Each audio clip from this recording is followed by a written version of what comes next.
नंदन ब्रज भरनागर गोकुल रंजन काया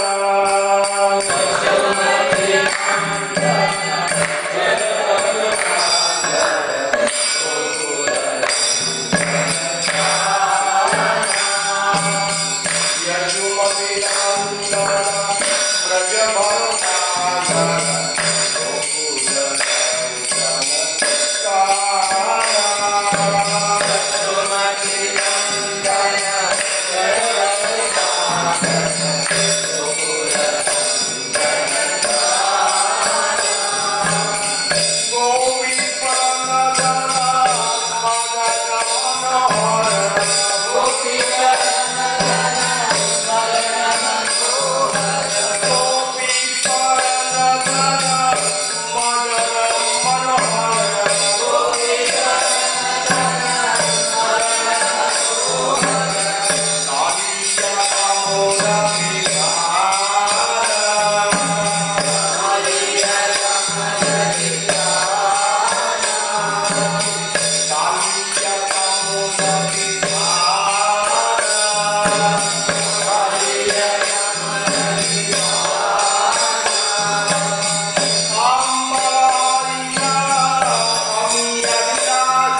शरणागत भक्तिवेदांत गोस्वामी महाराज शील प्रभुपाद की जय। लीला प्रविष्ट विश्वपाल परमहंस परिव्राजक आचार्य अष्टोत्तर श्री श्रीमान भक्त सिद्धांत सरस्वती महाराज शील प्रभुपाद की अनंत कोटि वैष्णव वृंद की नामाचार्य श्री हरिदास ठाकुर की प्रेम सबो श्री कृष्ण चैतन्य प्रभु नित्यानंद श्री अद्वैत गदाधर श्रीवासादि गौर भक्त वृंद की श्री श्री राधा कृष्ण गोविंद श्याम कुंड राधा गिरि गोवर्धन की वृंदावन धाम की मायापुर धाम की मधुरपुरी धाम की जगन्नाथपुरी धाम की द्वारकापुरी धाम की गंगमाई की यमुनामाई की तुलसी देवी की भक्ति देवी की सामवेद भक्त वृंद की गौर प्रेमानंद की all glories to the assembled devotees, all glories to the assembled devotees, all glories to the assembled devotees, all glories to Shri Guru and Shri Gauranga, all glories to Shri Prabhupada. नमो विष्णुपदाय कृष्णप्रस्थाय भूतले श्रीमते भक्तिवेदांत स्वामी के नामे नमस्ते सरस्वती देवे गौरवाणी प्रजारिणे प्रविशेष शून्यवाणी पाश्चात्य देशरारिणे।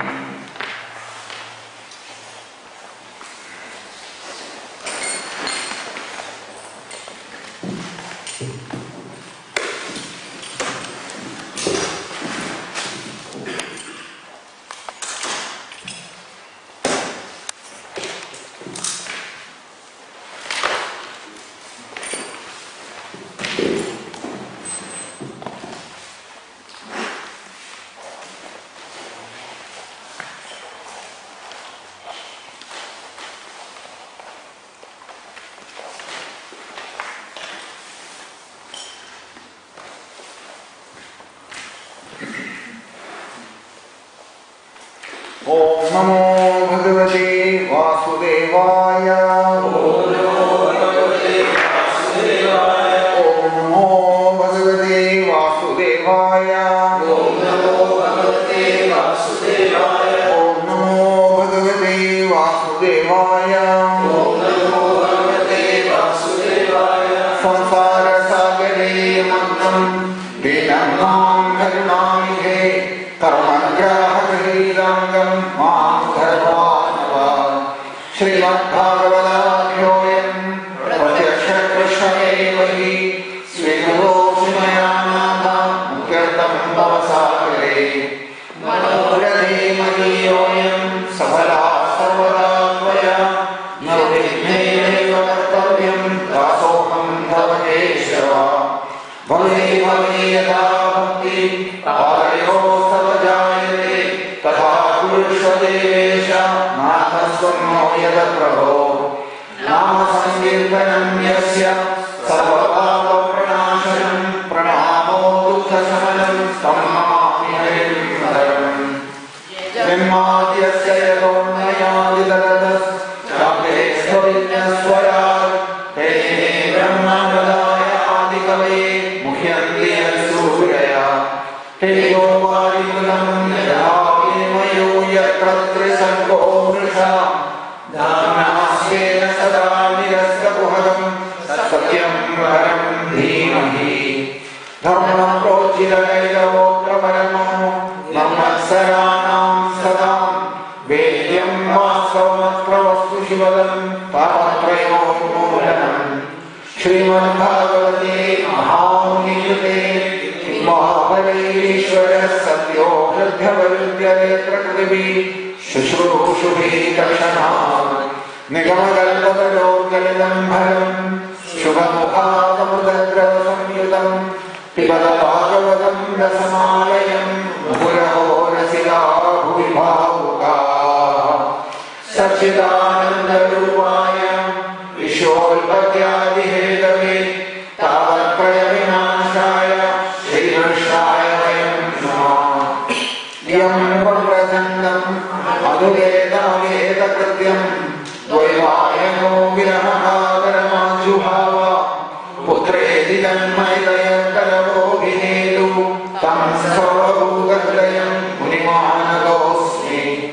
यस्वानुभावमखिलश्रुतिसारमेकम् अध्यात्मदीपमदितिदेशदं नमोऽहं संसारिणां करुणयाः पुराणगुह्यं तं व्याससूरिमुपयामि मुनीनाम्। नारायणं नमस्कृत्य नरं चैव नरोत्तमं देवीं सरस्वतीं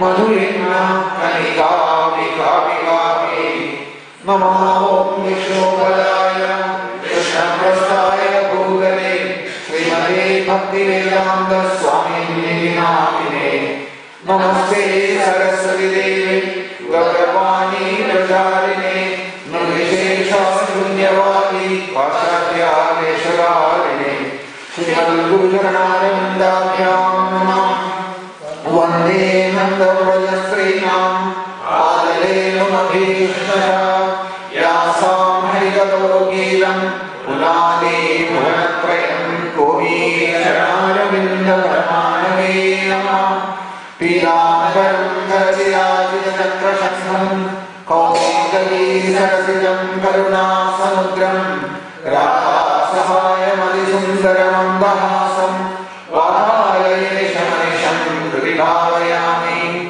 कोमलं पूजयन् वेणुं श्यामलोऽयं कुमारः वेदवेद्यपरं ब्रह्म भासतां पुरतो माम् मूलं करोति वाचालं अङ्गं लङ्घयते गिरिं यौगपादमहं वन्दे परमानन्दमाधवं श्रीकृष्णाय नमः श्रीमद्राधिकारे नमः सर्वत्र गोविन्दनाम समीकरणं गोविन्द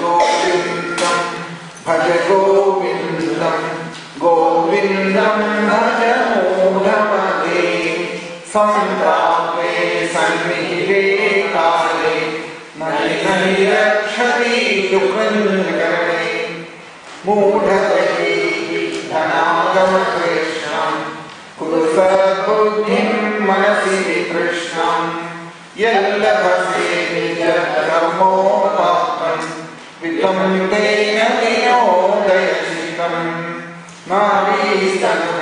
नारीस्तनुभयानीवेशं दृष्ट्वा माघमोहावेशम्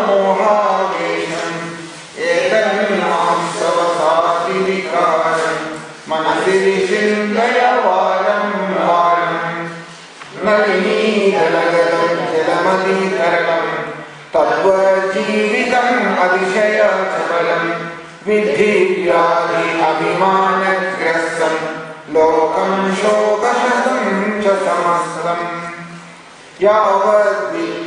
यावद्विलोपार्जनसक्ता तापं निजपरिवारो रक्तं पश्चाज्जीवति जलदेः वातां कोऽपि न पृच्छति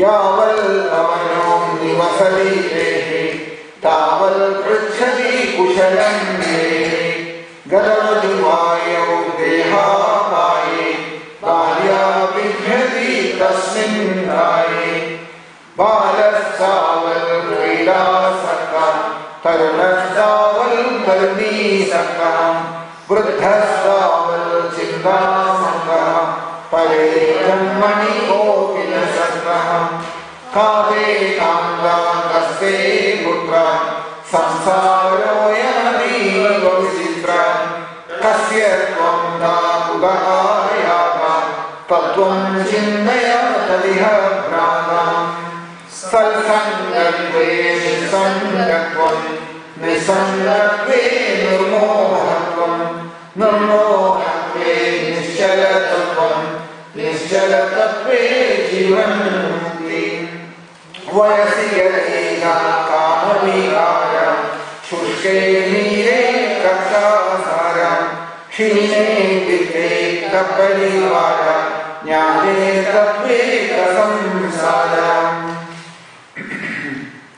मा कुरु अनादयौवनगौवं हरति निमेषाल्कालं सर्वं मायामयमिदं शरीरं हित्वा ब्रह्मपदं त्वं प्रविशतीत्वा विनयामिन्यो सायं प्रातः शिशिरवसन्तौ पुनरायातं कालं क्रीडति शशि आयु तदपि न मुञ्जति आशापाशाम्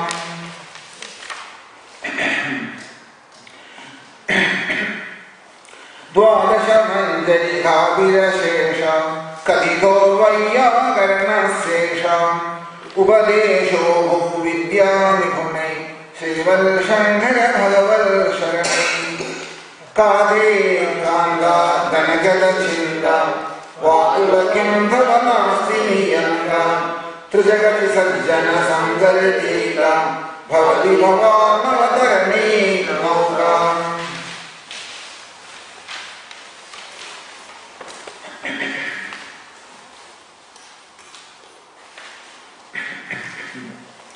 जडिलो मुण्डी लुञ्जितकेश काषायाम्बर बहुकृतवेष पश्यन्नभिजन पश्यति मूढः उदरनिमित्तं बहुकृतवेष अङ्गं गलितं फलितं मुण्डं दशनविहीनं जातं तुण्डं वृद्धो याति हित्वा दण्डं तदपि न मुञ्जति आशामिन्दम् अग्रे मही पृष्ठे भानु रात्रौ शूभसमर्पितजानु करतलविष्टस्थलुकलवासः तदपि न मुञ्जति आशाभाषाम् कुरुले गङ्गा सागरगानं प्रदपरिपालनमभवादानं ज्ञानविहीनं सर्वमतेन मुक्तिं भजति न जन्मशतेन सुरमन्दिरतरुमूलनिवास शय्याभूतरमजिनं वास सर्वपरिग्रह भोगत्याग कस्य सुखं न करोति विराग योगरतो वा भोगरतो वा सङ्गरतो वा सङ्गविहीन यस्य ब्रह्मणि रमते चित्तं नन्दति नन्दति नन्दत्येव भगवद्गीता किञ्चिदधीता गङ्गाजलकणिका पीता सकृतज्ञेन मुरारिसमाक्षा क्रियते सत्ययनेन चर्चा पुनरपि जननं पुनरपि मरणं पुनरपि जननी जठरे शयनम् इह संसारे बहुदुस्तारे कृपया पारे पाहि मुरारे रथ्याचर्पणविलसितकण्ठा पुण्या पुण्यविवर्जितकण्ठा योगी योगनियोजय चित्तं प्रणते पालोन्मन्दवदेवा कस्त्वं कोऽहं उदहायाद कामे जननी को मे राग इति वैभावे सर्वमसारं विश्वं त्यक्त्वा स्वप्नविचारम् त्वयि मयि जान्ये त्रैको विष्णु व्यर्थं कुप्यसि मय्यसहिष्णु भवसमचित्तं सर्वत्र त्वं वर्तस्य चिरायति विष्णुत्वम् शत्रौ मित्रे पुत्रे बन्धौ मा कुरु यत्नं विग्रहसन्धौ सर्वस्मिन्नपि पश्यात्मानं सर्वत्रोऽस्ति च भेदाज्ञानम् कामं क्रोधं लोभं मोहं त्यक्त्वात्मानं पश्यति सोऽहम् आत्मज्ञानविहीना मूढा ते पश्यन्ति नरकनिगूढा ज्ञेयं गीतानामसहस्रं ध्येयं श्रीपतिरूपमजस्रं नेयं सज्जनसङ्गे चित्तं देयं दीनजनाय च वित्तम्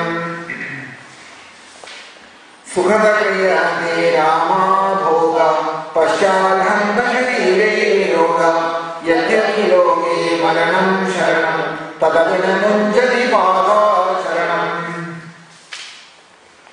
अर्थमनर्थं भावय नित्यं नास्ति तदसुखलेशा सत्यं पुत्रादविगणभाजां भीति सर्वत्रैषा विदायिति प्राणायामं प्रत्याहारं नित्यं नित्यानित्यविवेकविचारं जात्यसमेधा समाधिविधानं कुर्ववधानं महदवधानम् गुरुचरणाम्बुजनिर्भरभक्ता संसारावनिराल्भवमुक्ता सेन्द्रियमानसनियमादेवं द्रक्ष्यसि निजहृदयस्थं देवम्.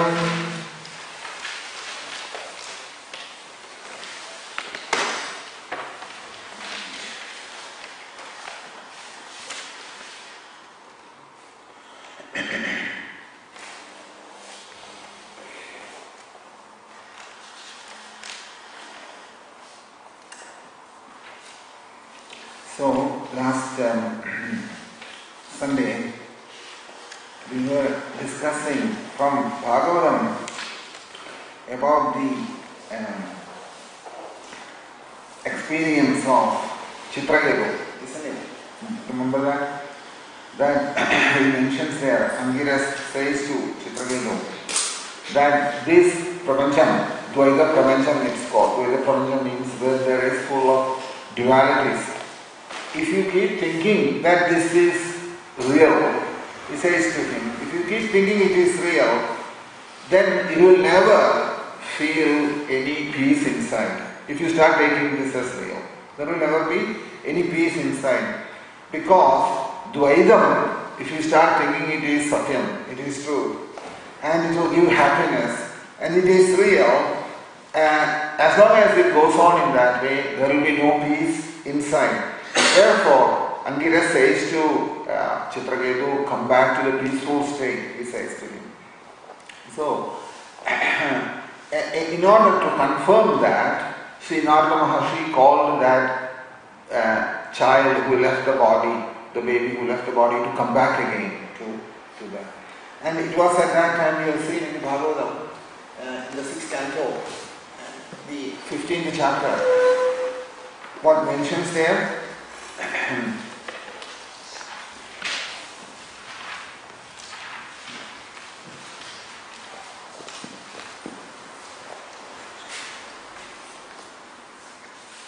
Especially verses from 21, 22, 23, 24 in the 15th chapter. How Angiras and Sri Narada Maharshi consoled Chitraketu. That is those verses. Angiras is saying to him that Adhuna putrinam tavo bhavadaivanu bhuyade evam dara griha rayo vividham aishwarya sambadaha shabdanayascha vishayam chala rajya vibhudaya mahi rajyam dalan kosho vritya amadya sukaljanaha sarvevi shurasenene shogam moham bhayam artidaha gandharva nagara prakhyaha swapnamaya manorathaha. He says. That he says to him that now you have experienced the happiness of having children, haven't you? He says to them, not only children, wife, home, and wealth, and all kinds of opulences, and all kinds of sense gratification, shabdam, sparsham, rupam, rasam, gandham, all that, and temporary opulences of the temporary opulences of the royal life, earth, land, strength, treasury, servants, ministers, friends, and social thing, everything. Ultimately, it brings distress, delusion, fear, and arti, distress in a large scale. And he says to him, finally he says, Gandharva Nagara Prakhya Swapnamaya Manorathaha. It is, my dear king, it's like a Gandharva Nagaram. Gandharva Nagara Prakhya Swapnamaya Manorathaha. That is the reality of this, he says. That they are so temporary, and if you take shelter of any of these things, you are bound to experience distress later. With that, this is the warning from Angiras and Narada Maharshi to Chitraketu. Then Swapnamaya Manoratha. Material world is a Swapnam. Prabhupada gives example that in the night time you have a dream. That's a small dream. This is a long dream. What we have now in the waking state is another long dream. Swapnamaya Manoratha. in the mental chariot we are traveling, and Maya has created this dream for us, and we are busy in that dream. Maya's creation is this Swapnam. Maya is capable of making it feel very real to us. And as long as it's real, the chariot we are climbed onto, the mental chariot, it will keep traveling through this world, looking for some happiness here, and it will all end up in destruction. So that's why Angiras and Narada Maharshi both are personalities who have gone beyond the influence of Maya. So they are saying to Chitraketu that come out of this. Gandharva Swapna Nagara, Gandharva Nagara Prakhya Swapna Maya Manoratha. That's the word he has used there. Swapna Maya Manoratha. It's just like the Swapnam. It's another Swapnam, a long dream. It's a long dream that is there.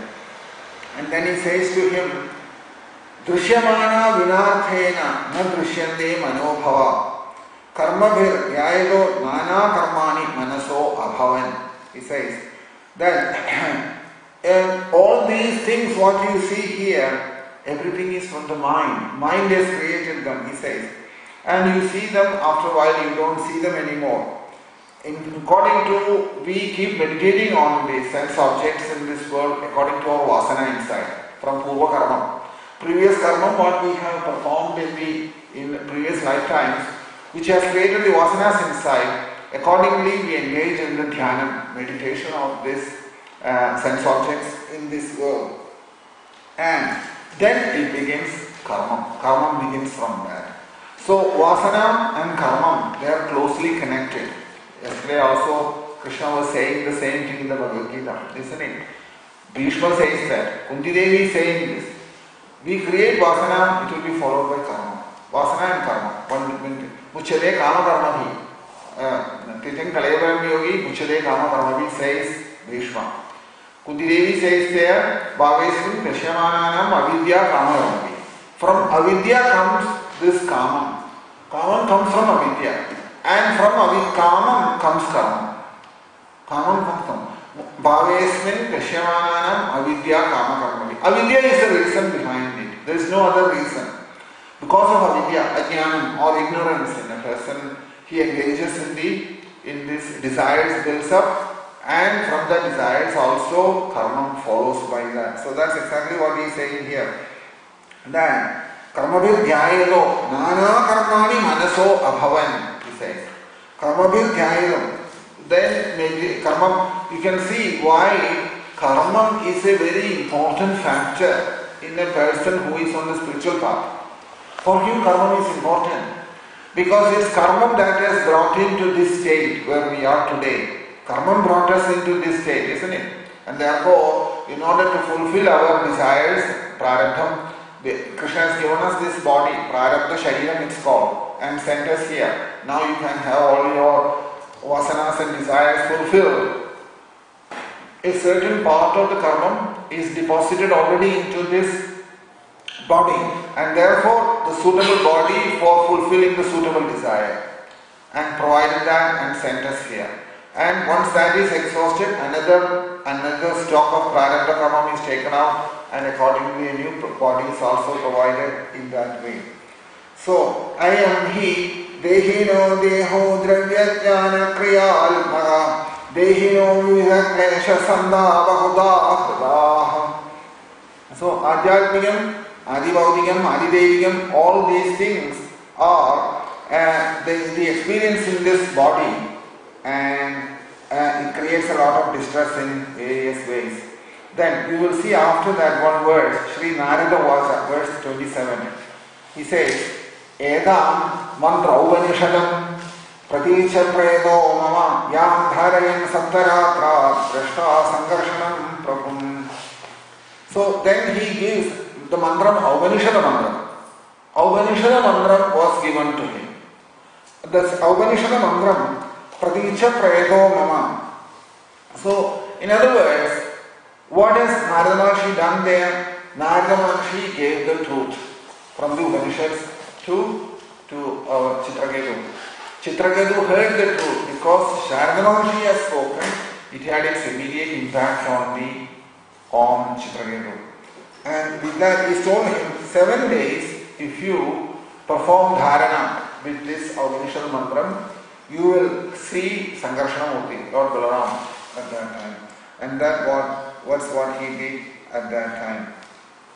So, that's what we discussed last Sunday. So, when the child baby came back from the which was on its way going to the next body, he says to him, what baby says,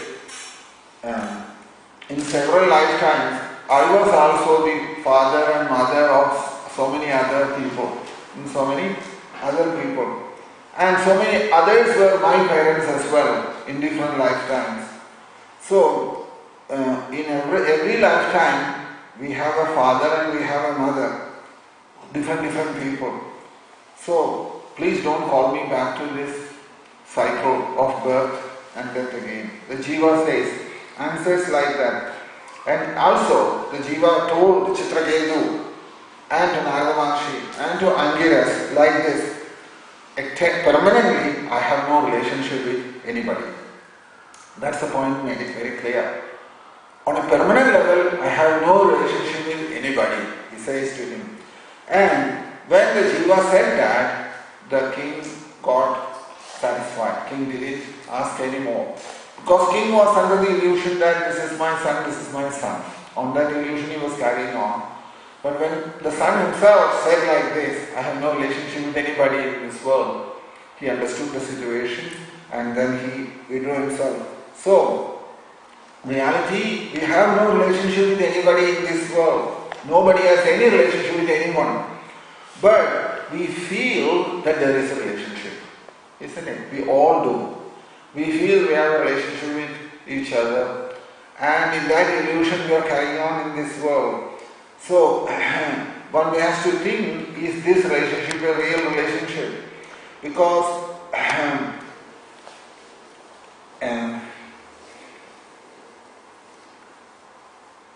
someone whom you have not known, as soon as you got married, then the relationship has started. Isn't it? Before that you didn't know each other. You didn't know each other. So, as soon as you got married, the next day, the relationship has come. This is how these relationships are. There's nothing more than that. The relationship has started.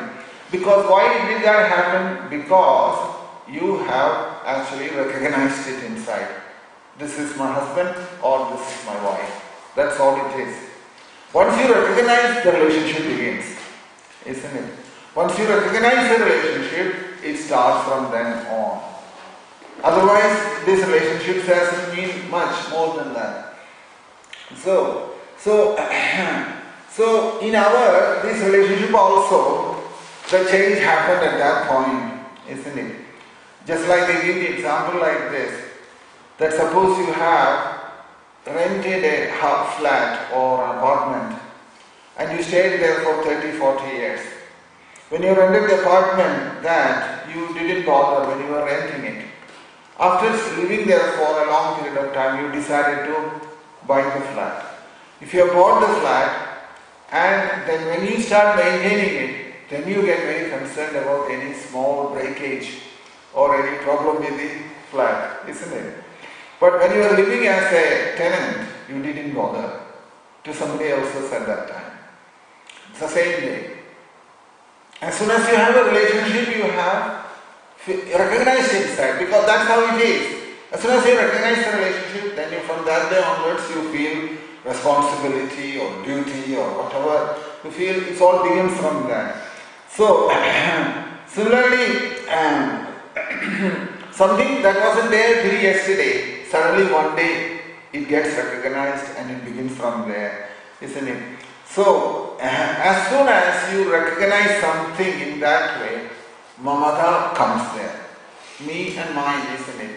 Janasya mohoya maham mameti. Mamati means me and mine. Me and mine is aham mameti. Aham is me and mameti is mine. That's mine. In a subtle level, it operates from there. So, and as soon as you recognize it's not mine, then there is no problem also. Just like you can see, a lot of people are dying in this world every day, isn't it? We don't cry about them. But when somebody within your own family or relation, someone died, then you feel, oh, he died. You feel about it. Why is that? That is Maya. This is Maya. Maya does that to us. We recognize that it's mine. So it's only purely due to recognition everything has happened. Nothing else.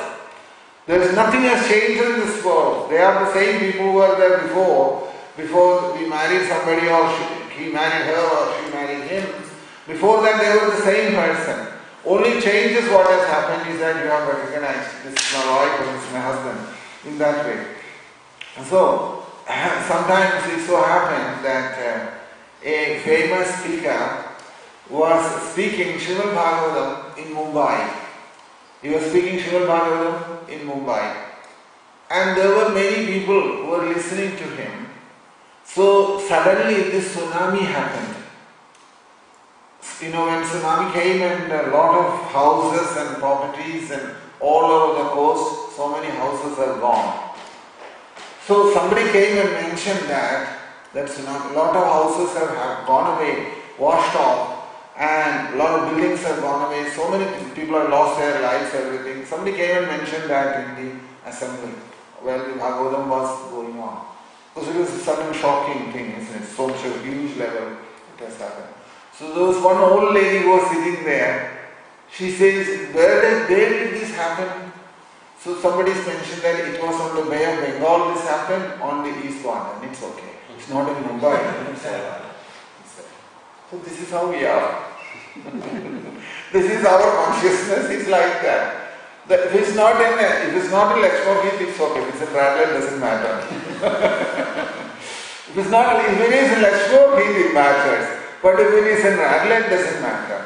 Similarly, if in Syria people are getting killed, it's okay. It's not in England, it's alright, it's fine.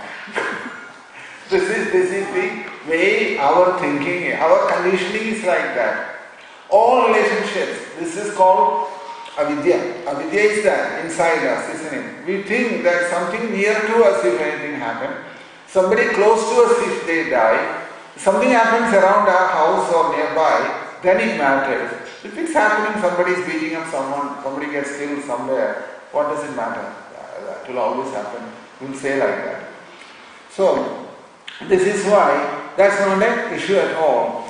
So, because when it happens somewhere else, I feel I have no connection with that.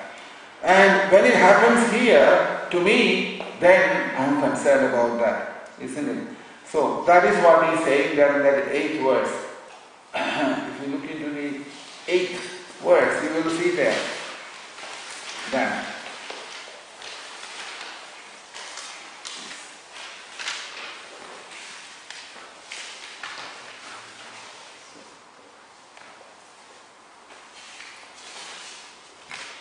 Kade Kanta Kaste Putra Samsaroyam Adiva Vichitra Kasyatvam Ka Puta Ayagam Tattvam Chindaya Tadiham Sada. That is that. Kade Kanda Kaste Putra. Who is your husband? Who is your son? Samsaroyam Adiva Vichitraha. This material existence is a really funny thing. Adiva Vichitram. Kasyatvam ka puta ayata. With all these relationships in this world, what we have in different ways, and trying to maintain that relationship, we all feel, at least if we can get through this life without causing any too much friction between the relatives and society and all that, but suddenly bomb drops, something comes, and everything gets disturbed. Then people start thinking, oh, this has happened, and we start lamenting about that. Ajay Swami is saying here, Tattvam Chindaya Tadiham Radha. My dear brother, he says, please think about the Tattvam behind it. How did this relationship come to you in the first place? That's what he's saying to us. We will not look at it that way. We will completely see the whole thing from a sentimental level. Kasyatvam va kuda ayada. Where did you come from first of all? Tattvam chindaya tadiham radha. Think the tattvam behind it. Only in that Paramahamsa stage, in a realized stage, they see the things in the proper way. We don't see the things in the proper way. We want to bring everything to our level. And that's where the problem comes. Kade kanda kaste putra samsaroyam ativa vichitraha kasyatvam va uda ayada tattvam chintaya karihabrada. So these are things necessary in spiritual life to understand, that he mentions there. Tattvam, what is the advantage of Tattva-vicharam? Tattva-vicharam is this. This is what is called Tattva-vicharam. What is the purpose of this life? What is the meaning of this life? And he says, please think about this. So what is the purpose of this? What is the benefit of doing that? That is what you will see in the verse 10.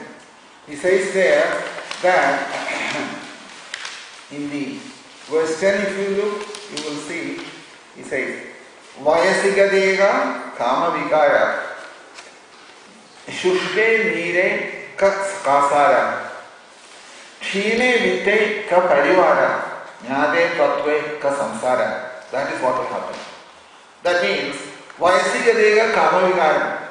Kama vikara, lust goes away when you get very old, because body cannot have any more fulfillment of any desires anymore. So all kama vikara, desires of lust, leaves a person when he is very old, isn't it? Vayasika dega kama vikara. What happens, he is saying, when you are old, all kama vikara, where does it go? Lusty desires, where do they go?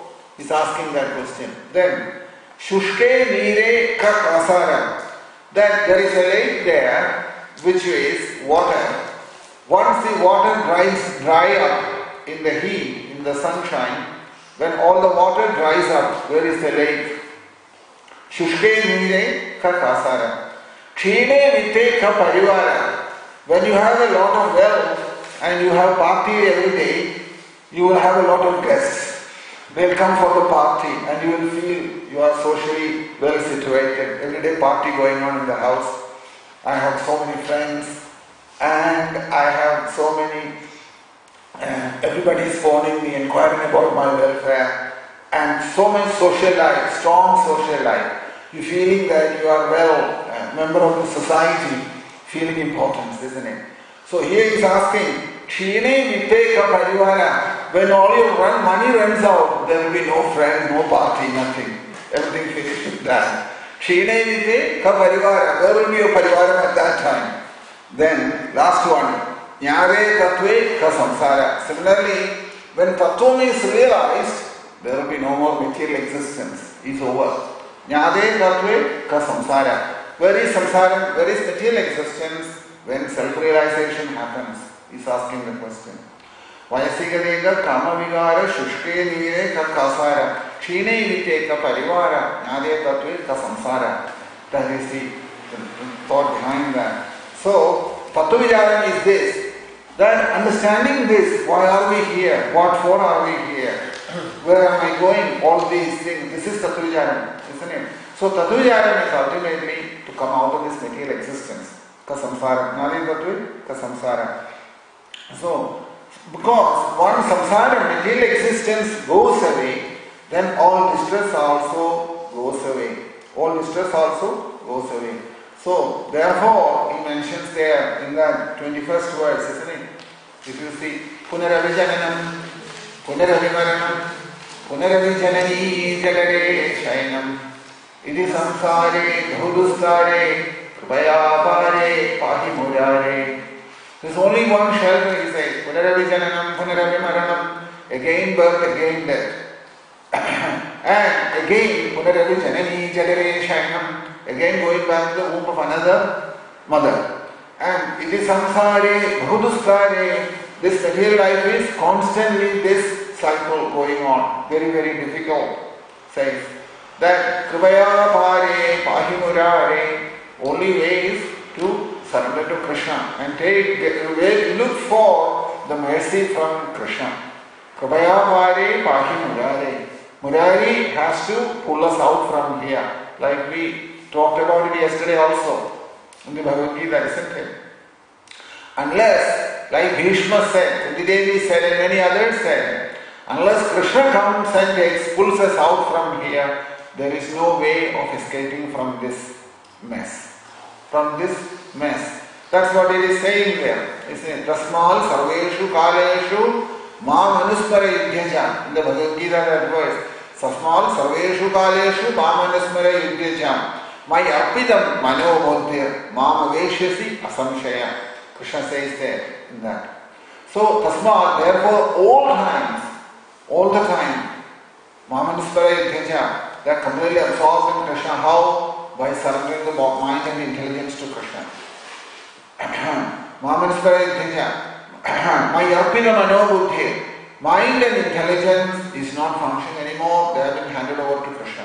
Only in that state, Krishna says, Mahamaveshasya Samshaya, one can come back to him. So Tattvajnanam is important. Tattvajnanam wakes up a person, isn't it? So Tattvam, if once he has woken up through Tattvam, then he has woken up from the dream also. So here, to think that you can solve any problem in this world is another Maya. It is never going to be solved. Anadi Maya Sukto Yatha Jiva Prabudyate. It's not there that Bhagavatam Anadi Maya Sukto Yatha Jiva Prabuddhate. Ajam Anidram Aswapnam Advaidam Udhyate Katha. That Anadi Maya, for Anadi Maya means from time immemorial, this Maya Sukto Yatha Jiva Prabuddhate. We have taken this Jiva form, conditioned form, or this conditioned by the modes of material nature. From time immemorial, under influence of Maya, we are here, and in that dream state, we are living here. Anadi Maya Supto. In that way, we are sleeping here like Jivas. Yatha Jiva Prabuddhate. And when he is woken up, Ajam, Anidram, Aswapnam, Advaidam Buddhyate Katha. What will happen to him? Ajam means he realizes that he has no birth or death. That's what happens to him. First thing, when Krishna is saying in the Bhagavad Gita that there is no birth, no death for us, isn't it? In Bhagavad Gita, if you look, you will see in the second chapter, Krishna is saying there, when Krishna is saying you have no birth or death, and we are taking birth and we are very comfortable about our birthday, celebrating happily. Krishna is saying to us, no, why do we do that? That is avidya. That is called avidya. Krishna says to us, if you remember in the second chapter, 20, Na jayate, mriyate, vahakadajal, nayam bhutva bhavino vanabhuya, ajo nityam shashvaroyam puranam, nahanyate dhanyavane sharire. After reading these words, can you celebrate your birthday? Tell me, how can you celebrate your birthday? Either you take Krishna seriously, or we sell Bhagavad Gita and celebrate with the birthday parties. What can you answer for that? I mean, Prabhupada never accepted this birthday business. But we bring our avidya into it and mix it with Krishna's Bhagavad Gita. That's what we do. We bring avidya and mix with Krishna's Bhagavad Gita, and we think that we are following Bhagavad Gita. What can you do? Krishna is saying to us, Na jayate. If you accept Krishna's words, this is the problem. That people think that all our social life, everything, has to fall in line with Bhagavad Gita. Bhagavad Gita won't fall. You don't mix Vyavaharam with Satyam, as Janakarta says to whom? Yahugana, isn't it? They say, Tattvam Ashena Sahamanandi, says Surya, they won't do that. Because Vyavaharam is something to be kept out, not to be mixed with. So if we have to tell people that this is what Krishna is saying here, and if we celebrate birthday and tell everybody to come for the birthday, we are celebrating our birthday, 60th birthday or 50th birthday, what have we understood from Bhagavad Gita? It's a big question to ask, isn't it? So that's why I'm saying, this avidya inside won't go very easily. It's not easy to take it out. It is so deep rooted inside us. We'll say, it's okay, one birthday. It's the only opportunity we get for a party, isn't it? So we'll say, let's have once a year only it is this. So, na jayave, Krishna is smiling. He's Krishna, and then we go and do the arati to Krishna, says, oh, I love you, Krishna, so much. But I won't listen to anything what you say. This is the approach. What is this called bhakti? I don't know whether that is bhakti. That is what I'm saying. There's one group of people who are busy with the arati, and there's another group who are not busy with the arati, but they want to listen to what Krishna is saying to us. Krishna is happy when you listen to what he has told us to understand. Na jayate mriyate va kadajit ayam bhutva bhavido anabhuya ajo ajaha nityaha shashwataha ayam puranaha na hanyate anyamane sharire. That shariram and body, shariram and alma, they are two different things. If people who are in spiritual life, if they act on a bodily level, it won't be very nice to others to see that. So, these things, Tattva-jnanam is for this purpose. If there is Tattva-jnanam inside, we won't make such blunders.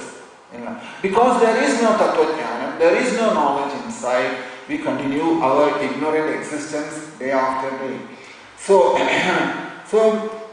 that then, if Tattva-jnanam is there, the bodily problems, distress also from the body will not disturb us to that extent, according to the degree of Tattva-jnanam. Tattva-jnanam is there. So, once you know that I am not the mind will not cause so much problem. Automatically it goes on its own. So, all states of existence, the root cause behind that is the false ego. And false ego also will go away. Then what will happen?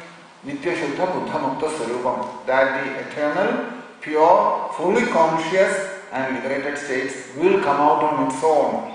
And that is why Krishna mentions in the Bhagavad Gita, Adityaval Jnanam Prakashayati Kalparam. There is a verse in there, I think it is in the 4th chapter or something. Tesham Adityaval Jnanam Prakashayati Kalparam. What does that mean? Tesham Adityaval Jnanam Prakashayati Kalparam. It is in the, I think it is in the 5th chapter.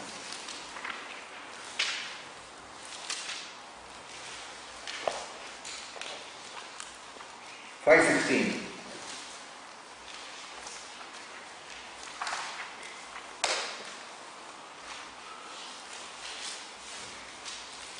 Jnanena tu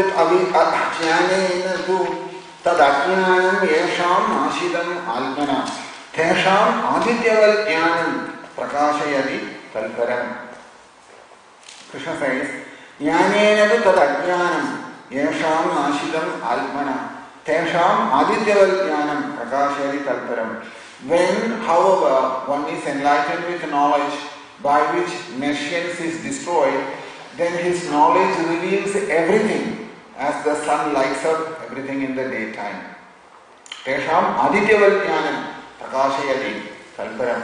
So, self-realization means knowledge. Knowledge means changing our ignorant understanding, ignorant habits within us, and to take it away. So, it says here, like sun it will shine. The soul will shine like sun from inside. And I am that, he says. Tesham adityaval jnanam prakashayati kalparam. So, once we start experiencing that, all distresses automatically leaves and it gives us full independence at that moment. So therefore he says, Tattvam Chindaya Tariha Brada. My dear brother, please engage in Tattva Chinda. So that Tattva Vicharam. Therefore, in order to do that Tattva Vicharam, what is required? Salasangam. That's what he mentions there in the 9th verse. To do that Tattva Vicharam, Salasangatve Nisangatvam Nisangatve Nirmohatve Nischaragatvam Nischaragatve Jivan Mukti. So, Jivan Mukti, it is for this purpose that we have all come here to this world to get that Jivan Mukti state. While before leaving this body, to get liberated ourselves from this cycle of birth and death. So, and only for that purpose, as far as Brahma Sutra is concerned, only for that purpose, this body has been given to us. Only for that purpose. And therefore, engage in Tattva Vicharam. Tattva Vicharam means engaging in the spiritual inquiry. So, if you do not do that, you will get identifying with a lot of other false ideas in this world. So, therefore, none of them are real. Because that's how it starts, isn't it? In material life, what happens? We identify with a job or position in the society or family or in the country or in the society, whatever it is. Some false identification begins. It all begins because of lack of tattva, not knowing what we are. Therefore, it will end up in avidya building up inside. That's what you see there in the 11th verse. Ma kuru dhanamadam yavana garvam. Ajay Swami is saying there that ma kuru dhanam madam yauvanam garvam. The pride that develops within us due to youth, due to wealth and so many other things.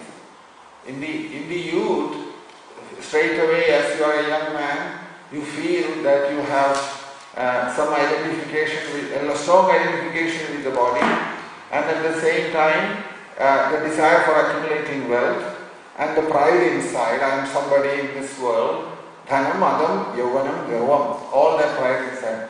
One moment, haradi nimeshal kalam savam, all this can be taken out one moment by the arrangement of the material nature.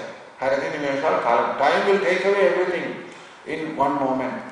Maya mayamidam, he mentions there, haradi nimeshal kalam sarvam.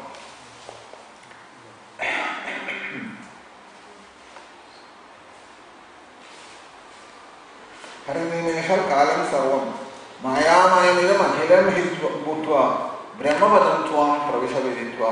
Knowing very well is all nothing but maya. Mayamayamidam akhilam bhutva. Know very well that it is maya. Just like Angiras said to Chitraketu, isn't it? Sukna maya manoratham. Same thing. That Sukna maya manoratham. Maya is playing this game. That mayamayamidam akhilam bhutva Brahmapadam Tvam Pravishaviditva, as the only goal.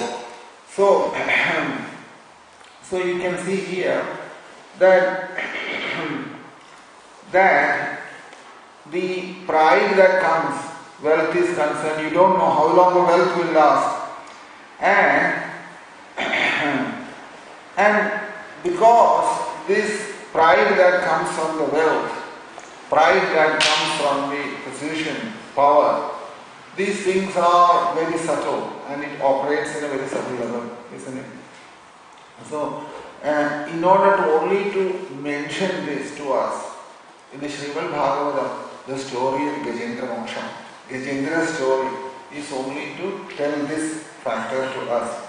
So, Gajendra had everything. Gajendra was not only, he had a lot of strength in his own body, bodily strength. He was very powerful person. He has a lot of strength in his own body. And he had all his associates, family and big friends. He had a big social life, Gajendra.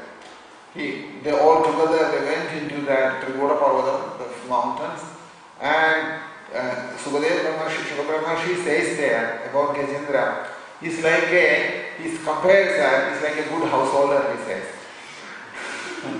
That is his comparison to Gajendra.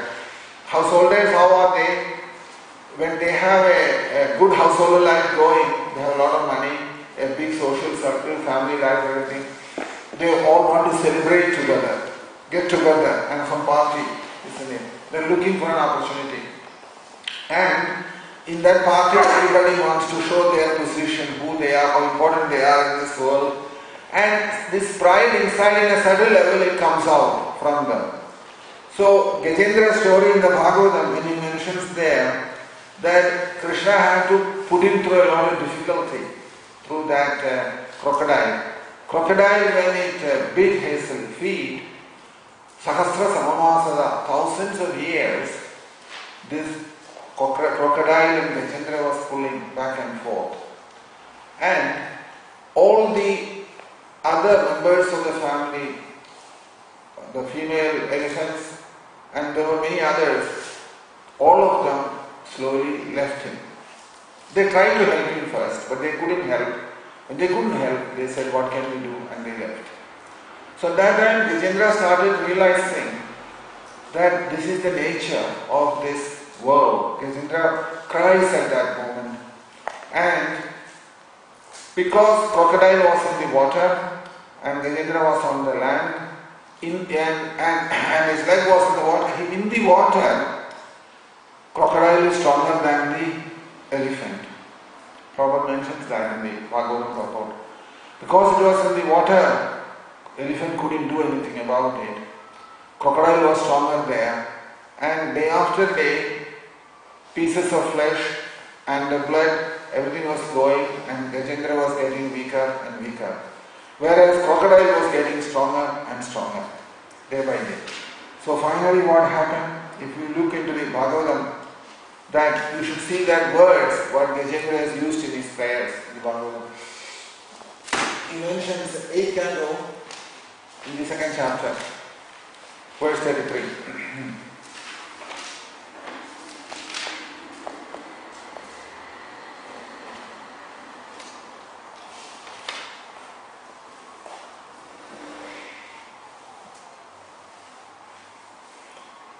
The prayer is the last verse it is in that 2nd chapter. How Gajendra says, Yakaschanesho balinunda koragat prachanda vekhatavitavato krisham beetam prabannam parivadiyal bhayal mrityuspradavat karanam tamimahi. Yakaschanesho balinunda koragat prachanda vekhatavitavato krisham. He says that he is not saying about who does that. He says like this, that source from whom, he is not saying who it is. That's the most interesting thing in that verse. He says there, Ye kashchanisho balinonda koraga prachanda vekhat abhidavado brasham. He says that power has to protect me. Which power? Because my power is not helping me. And people in whose power I have put faith, that power also didn't help. My power did not save me, my strength. And my faith in the strength of others who I thought will protect me, that strength also didn't help me. Now I am looking to that power, he says. That power which alone can protect me in these situations. So he says here, so that is what that garvam he had, the pride in Gajendra's mind. Ma Guru Dhanamada Yavana Garvam. Yavana Garvam, how long it will last? Because if you look into that verse, he says, Yakaschanisho Bharino Dakoraga Prajanda Vegat Abhidavado Prisham Bhidam Prabandam Parivadiyal Bhayal Mrityu Pradavat Charanam Tamimahi. Not saying who that person is in that verse. That source from where, who has got the greatest power. Didn't mention, because he says, I was depending on my strength. It didn't help. I was depending on the strength of others who were around me. That also didn't help. Now there is only one strength left. I am approaching to that, asking that power to come and give me shelter. He says, puts it like that. So here, that Maya Mayamidam Akhilam Hitva Beedam Prabannam Parivadiyal Bhayal Mrityu Pradavat Charanam Tamim Ahi. That who that snake, what is that snake? The snake is, he mentioned here, is very powerful, and that is that time personified. Time who comes. Even that time personified is frightened of that power. Of that power, isn't it? In the Bhagavatam, it is mentioned that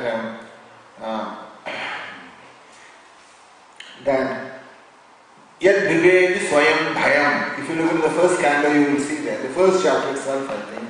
Yad Vivedi Swayam Bhayam. Bhayam, fear is frightened of somebody. Fear itself. Somewhere in the first chapter. Yad Vivedi Swayam Bhayam. It mentions there.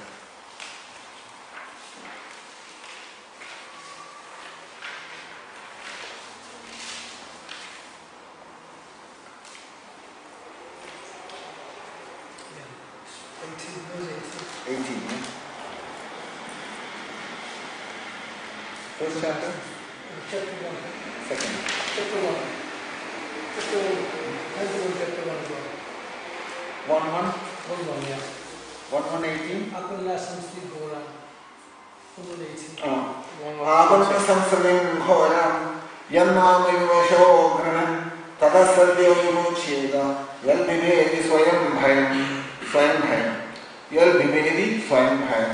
That is, that means, he says that by chanting whose holy name, one gets completely released from the fear of material existence.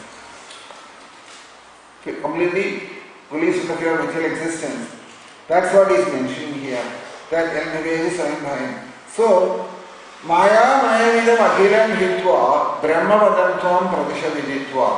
In that verse, in the Bhajagovindam, that Maya Mayamidam Akhilam Hitva. Maya's nature is continuously to change. That is Maya. Is it not? Maya's nature is continuously changing. That is the nature of Maya. You can see that only Vedic philosophy brings Maya very seriously, isn't it? As far as I know, in other philosophical schools, they do not believe in Maya. Maya has no role there. Whereas Vedam is telling us, Maya has this nature of constantly changing everything. Constantly changing everything. So, to come out of this Maya and come to realize Brahman realization to happen, Maya Mayamidam Ahiram Hitva Brahmapadam Tvam Pravishavitu. Enter into Brahman. That's how they say. Enter into Brahman state. Where will you enter into that? How can you enter into that? And Parikshit has answered that. If you look into the 12th canto, Parikshit mentions that. Pradishto Brahmanamo Vanam Abhayam Darshidam Tvaya. He says, if you look into the 12th canto, you will see that how entering into Brahman, freedom from Maya, entering into Brahman. So when you enter into Brahman, Maya goes away. That is what it's mentioned. If you look into the 5th chapter, you will see there, Pravishto Brahmanavanam Abhayam Darshidam Tvaya. Sorry, 6th chapter, 5th verse. Bhagavan Takshagadibhyo Mrtibhyo Nabhibhemyaham Pravishto Brahmanavanam Abhayam Darshidam Tvaya. Bhagavan Takshagadibhyo Mrtibhyo Nabhibhemyaham. He says, addressing Srila Brahmarshi, he says, what you have shown to us, and that state, that's what it is. The state what he has shown to him, that I have experienced it now. Parikshit answers like that. What you have shown to us, and that state which is full of anandam or bliss. Bhagavan Takshagadibhyo Mritibhyo Na Bhibemyaham. Therefore, because I am not frightened of death anymore. It has gone away from me. Because I have started Brahmanarvanam, Abhayam, Darshidam Tvaya. I have entered into that Brahman realized state. Parikshit is saying there to Shuka Brahmarshi. He is saying to him, I have entered into that. So, Acharya Swami is saying here, Maya Mayamidam Akhilam Hitva Brahmapadam Tvam Pravisha Viditva. Come out of this Maya state and enter into the Brahman state. He mentions there. Isn't it? Maya Mayamidam Akhilam Hitva Brahmapadam Tvam Pravisha Viditva. And that's exactly what Parikshit is also saying here. That Bhavado Pravishto Brahmanurvanam Abhayam Darshidam Tvaya. Brahmanurvanam state, Abhayam, that is a state of fearlessness, Darshidam Tvaya. I have by your mercy that has happened. He says like that. So, in these verses, he also, you can see, when Parikshit has entered into that state, he says to him, where did he see this state? That we have seen in the previous chapter. Aham Brahma Param Dhama Brahmaham Paramam Padam. Isn't it? In the previous chapter, he mentions that I reached that Aham Brahma Param Dhama Brahmaham Paramam Padam. In other words, Brahmaham Paramam Padam. I have entered into that Brahman realization, Brahman state. I have entered into that. And what is that Brahmapadam? That Brahmapadam, this is the most important thing. What is that Brahmapadam? Is Parikshit talking about Vaikuntham? Is he talking about Kailasam or is he talking about anywhere else? No. Right now here in this body, while living this body, if you have not experienced, because if you are talking about any other place, you don't know the route, how to get there, isn't it? Because you won't be able to go there either. But here, what he is saying here, Parikshit is saying here, right now, here itself, while within this body, he says, I have reached that stage of Brahmapadam. Parikshit has realized it here, not that he left the body and then got somewhere. Right now here, before leaving this body, he had realized the truth.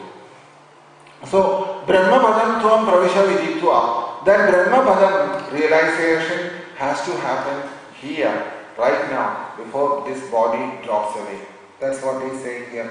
Aham Brahma Paramdhama Brahma. All these things we have to connect it together. Aham Brahma Paramdhama Brahmaham Paramam Padam.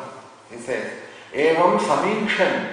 The words are very important. Alpanam, Atmanyadhaya Nishkare. It's all happening right now in this world. Generally we are used to this idea, isn't it? That after we leave the body, then we will go home, back to body, or whatever we have concept. We have different religions have different concepts about life after death. But in Vedic philosophy, what they are saying to us is that if it is not, cannot be got here, then to talk about something what will be after death will be a little difficult sometimes, because we all live in the faith then, isn't it? It's faith that keeps us going then, rather than anything else. But Parikshit's case and Srimad Bhagavatam also is the clear proof to us, to tell us that this is something that must happen here before we leave this body. Before we leave this body. And that's why in that 5th chapter of the 12th canto, whatever Shivabrahmashi has spoken to Parikshit, everything has happened here, right now, in this world, before Parikshit left this world. Aham Brahma Paramdhama Brahmaham Paramam Padam Evam Samikshan Alpanam Alpanyadhaya Nishkale.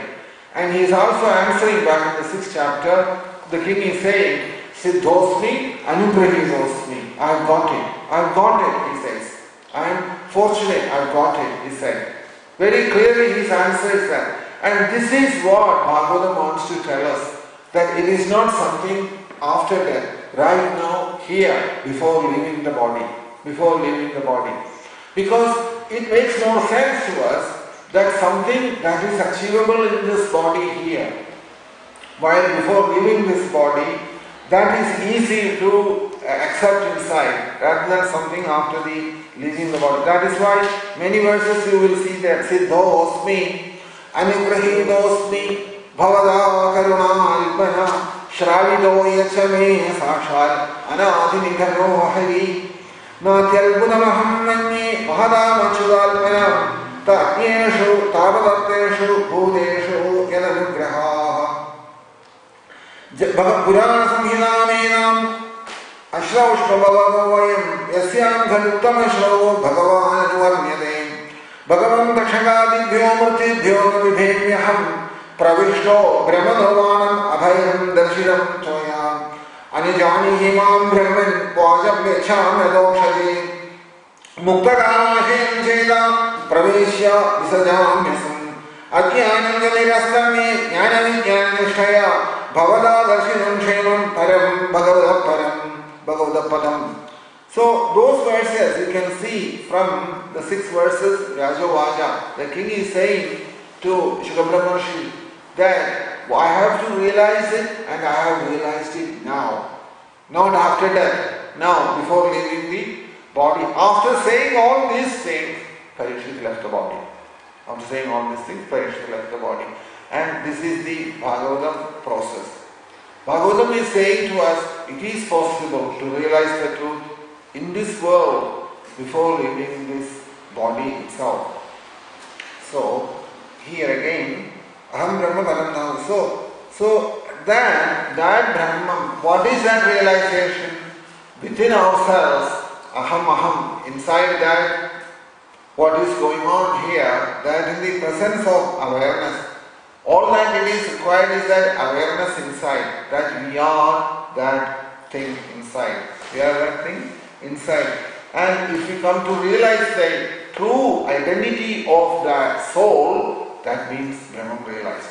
Identity of the soul, Brahman realized. That is Brahmapadam. Because that's where the Brahmapadam means. Brahmapadam means the place where, or the consciousness inside, which constantly makes us aware of Aham Asmi, I am, that awareness, avabodham inside. But that avabodham is not through intelligence or through the mouth, but in awareness. In real awareness, that avabodham inside. That is that Brahmapadam. That I am that. That's another word, Upanishad statement is Tattvamasi. That Tattva means I am. Tattvamasi. So we are already in that state. We are sitting in that Brahmapadam. But due to the presence of the body, presence of the mind and everything, we feel that we are sitting in the body. We are sitting in the mind. We are sitting in so many other things. All that is, we are feeling like that, although we are sitting in the Brahman. So what does it mean that Brahmapadam, entering into Brahman means? So in other words, I enter into my own Swarupam. That's what it is. Entering into Brahmapadam means I enter into my own identity, what I am. That is self-realization, isn't it? That is what entering into Brahman means. So as soon as he enters into that, what will happen? There is no more mind after that. Mind doesn't exist. Pravishto Brahman Nirvanam Abhayam Darshidam Tvaya, he says. So as soon as you enter into that Brahmapadam, enter into yourself, your real state, identity as the soul, the mind loses its concept of Jiva. It's not Jiva anymore. Jiva Bhavam goes away from him. And then you start realizing there is only Krishna exists. That you realize that there is only Alma. Krishna alone exists, and that state is that what he calls it as freedom from fear. No fear at that time. Abhayam. That state. Abhayam Brahmanurva Abhayam Darshidam Tvaya. He said, what is this Abhayam Darshidam Tvaya means? That when self-realization happens, there is a total freedom from fear. Fear is only when you identify with the body. Is it not? Fear comes from identification with the body. When identification with the body drops away, when identification with the soul happens, avabodham, awareness happens, immediately what will happen? The mind goes. When the mind goes, along with that the fear also goes. If you remember, in the 11th canto, when Kavi Maharshi started talking to Nemi, what did he say the first thing? If you look into that verse, he began his discussion with this one point. He mentioned that to King Nemi. He says to him that he says, the first verse itself, that is chapter 2.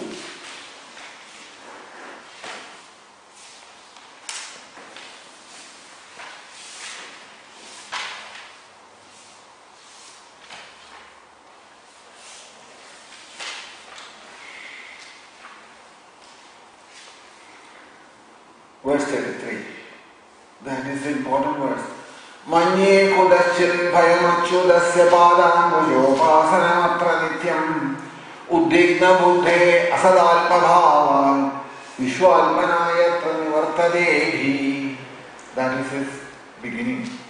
Manye kudachil bhayamachudasya padamujopasana nityam uddhigna buddhe asadalpa bhavan Vishwalpanayatra nivartadehi. He says to him, Manye kodachil bhayam. Bhayam means the fear. All the time. All living entities have got fear in them. Fear about tomorrow, about the body. about the various things in this world, isn't it? Constantly living in fear. All of us. Everybody. There's no one who is freedom from that. Manye kutashil bhayam achudasya badangoyo asana matra nityam. If we want to come out of that fear, Kavi Maharshi says to him that Achyuta badangoyo asana matra nityam. In other words, as a devotee, you have to Krishna shelter, or as jnani, realize the self, what it is, what the self means. So that is Achyuta badangoyo asana means that both. Either you come through the Jnana Margam or you come through the Bhakti Margam. The goal ultimately is the same. Then he says, Uddvigna buddhe asadalpa bhavad. How did this Udvegam has happened into him? How did this happen to him? Then, Uddvigna buddhe asadalpa bhavad. He has identified with asata. That's why fear has come. Why are we fearful all the time about everything in life? Because of identification with the body. Isn't it? Bodily identification means fear. That's what he's saying here. Udvigna. Udvigna buddhe asad alpa bhava. Asat has been taken as alpa, as the self. If you take the asat, which is this body or the mind, as a self, there will be fear. Kavi says there. Asad alpa. Vishwalpana yatra nivartati. He will, when he comes out of that and identify with the soul, he gets released from here. So that is what has happened in Parikshit's case also. Parikshit is saying there, isn't it? That aham brahma paramdhama brahmaham paramam padam evam samikshan alpanam alpanyathaya nishkale. He says here. You can put together all these different statements. You will see they all point out to the same one thing. Right now, in this world, self-realization is possible. That is what Bhagavatam is saying to us. It doesn't have to be something after death. It has to happen in this lifetime before we leave this body. That has to be the goal. If I say that it is after death that we are planning for something going to happen after death, that is a matter for faith. Depends on how much you can put your faith in that. Some people may have faith in that, if we are very fortunate that way. But majority of the people will find that very, very difficult. Oh, this is another way of... And then we have various religious processes in this world who will all give you different perception of the life after death. Is it not? Life after death. But Srimad Bhagavatam is saying to us, if it happens here, like in the case of Parikshit, like in the case of Bhishma and many others, right now in this world, while leaving the body, and Krishna also talks about the same thing in the Bhagavad Gita, he says, Esham Brahmistiti Partha. Right now, you should aim for that, not after death. After death, aiming is something which you can take it as a matter of faith only. We don't know what will happen after death. But if it is something that can happen here while leaving this body, which is a better guarantee than anything else, isn't it? Like in the case of Parikshit, even Parikshit also, when he spoke to Shri Brahmashi, he says to him, Siddhosmi, Anugrahidosmi, Bhavadam Karunarimanam. He says, Shravido Yachave Sashal Anadi Nitano Hari. He didn't say, I have seen Krishna. Did he say that? No. He didn't say, I have seen Krishna in front of me. No. What he is saying here is, I have realized the truth. That's more important. Not seeing Krishna in person in the front. That Krishna's words is also like that. Krishna says, realize the truth first. What we are. And then we can talk about seeing a God later. We don't know ourselves what we are and we are busy about the God. That makes a little contradiction there, isn't it? That brings a question there. We don't know at the moment what we are, but we want to see God. So Krishna is saying to us, first you realize who you are, and then we can talk about other things after that. So that is why he is saying here, Shravido Yachame Sashal Anadi Nidhanyo Hari. That Hari, I have realized is what I am by His mercy. And he says here that Pravishto Brahmanurvanam Abhayam Darshanam Tvaya. I have entered into that state Once you have entered into that state, abhayam, freedom from fear, has happened. So what Kavi Maharshi mentions there, that he mentioned in that verse, that manye kudaschil bhayam, that is that fear is due to identification with the body. If we come out of the bodily identification, fear goes with that. Fear is only due to identification with the body. Identification with Brahman. Brahman realization happens. Abhayam darshitam tvaya. Abhayam state, that is freedom from fear. There is no other way to come out of this material existence. Fear of material existence. That is that verse talking about. So, here you can see Avishno Bhavayam Darshitam Tvaya. So, at that point, we are not Jiva anymore. Jiva Bhavana. That Bhava of Jiva has gone away. And fearless state comes to him. And it is in that state Parikshit left his body. Isn't it? And so, at that point something interesting. Did Tathaga not bite Parikshit? Tathaga did bite Parikshit. Tathaga bit Parikshit. And can Sukadeva Goswami could have saved him from Tathaga biting him if he wanted. Sukadeva Goswami could have saved Parikshit from Tathaga biting him, because Sukadeva Goswami had that capacity to do that. If Krishna wanted to protect Parikshit from being beaten by Tathaga, he could have done that, isn't it? And because in the womb, that's what happened, is it not? When Parikshit was in the womb of Uttara Devi, Jugova Kukshim Kuda Ata Jakroho, there is a verse there that when Uttara Devi's womb, when Parikshit was there, Krishna entered into the womb to protect him from Brahmastra, from Ashwatthama. There, what was protected? Parikshit's body was protected. Is it not? Parikshit's body was protected in the womb, while in Uttara Devi's womb. Here, in the same way, when Tathaga has come to buy Parikshit, Krishna could have protected Parikshit's body. Krishna didn't do that. Why? Why did he not do that? Because by now, the goal has reached. Parikshit has realized the truth that he is not the body. Then there is no need to protect the body afterwards, isn't it? You need a protection for the body as long as you are identifying with the body. Therefore, Shuka Brahmashi did not protect Parikshit. Krishna did not protect Parikshit. Shuka Brahmashi could have protected Parikshit if he wanted. He could have stopped Tathaga from biting.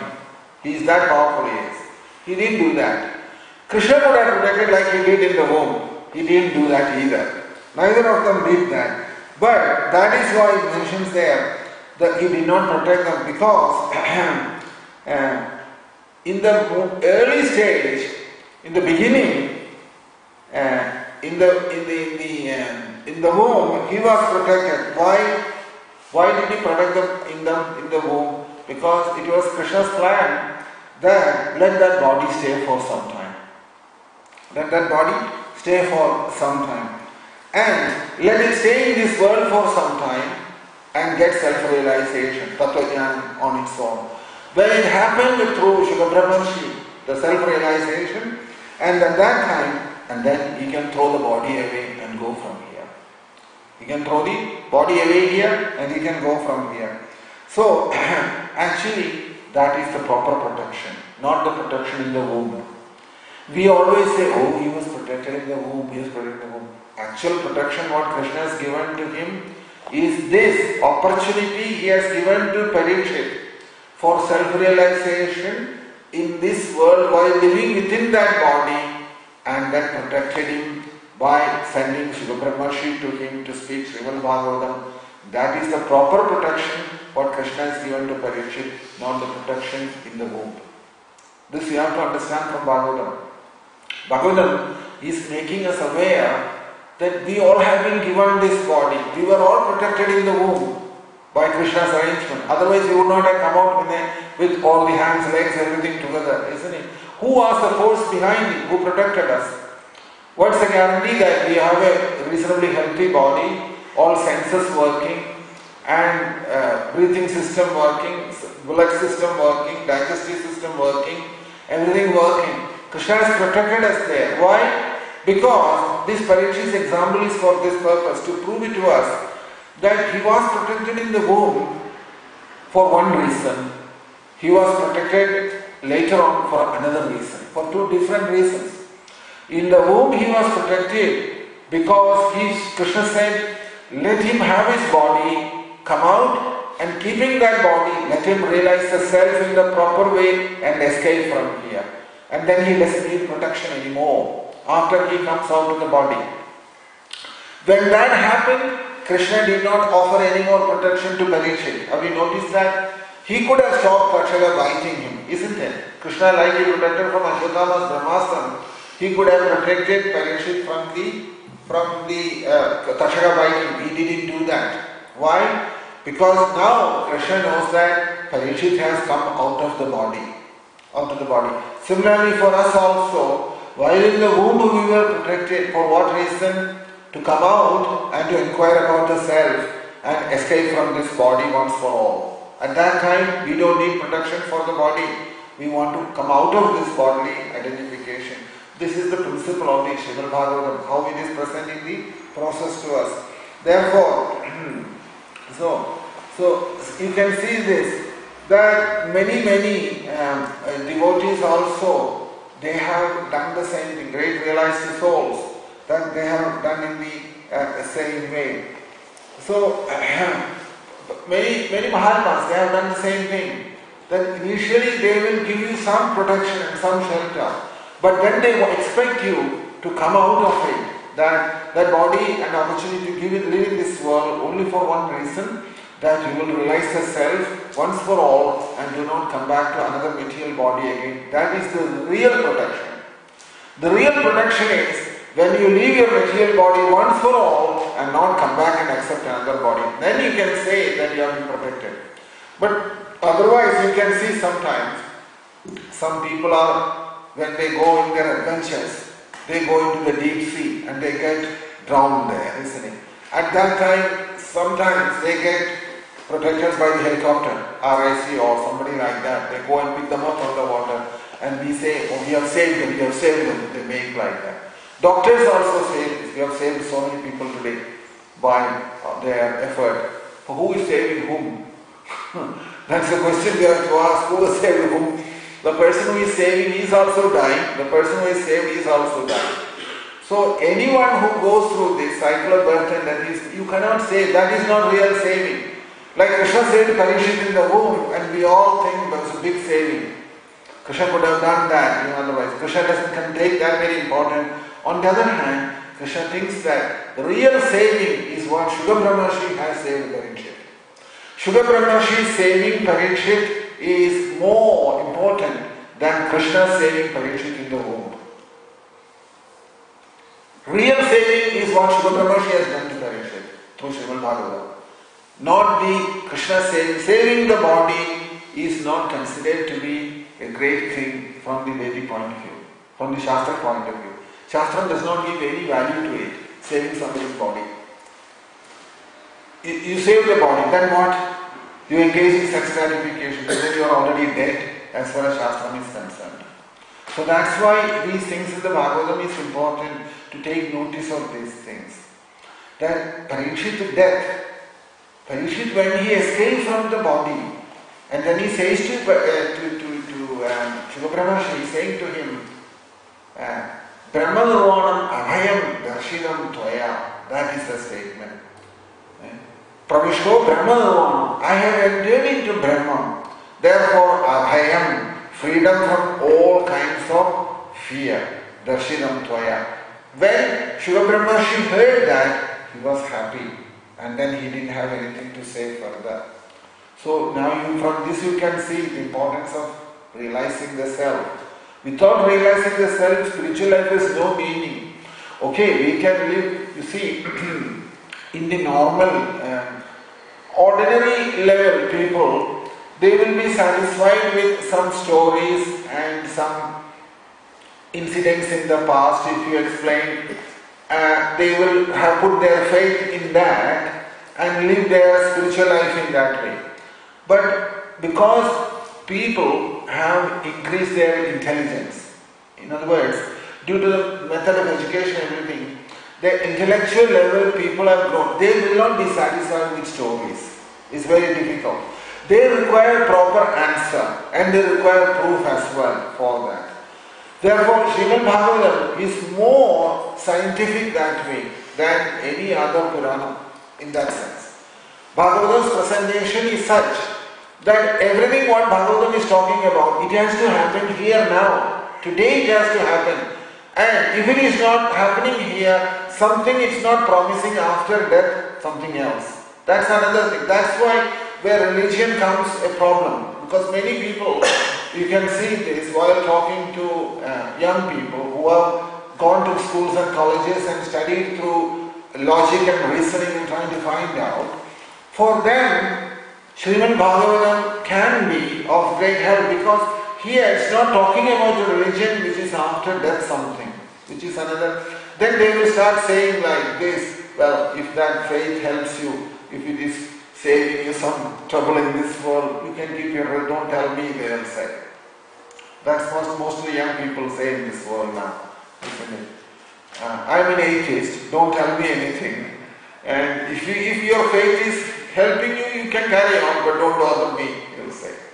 But we don't want to say like that. We want to say to the people, look, here is the example what happened to Parikshit. And this is the experience and realization what happened after the Srimad Bhagavatam has realized what has happened to him. And he was able to say that before he left this body. Pravishto Brahmanirvanam Abhayam Darshiram Tvaya. So,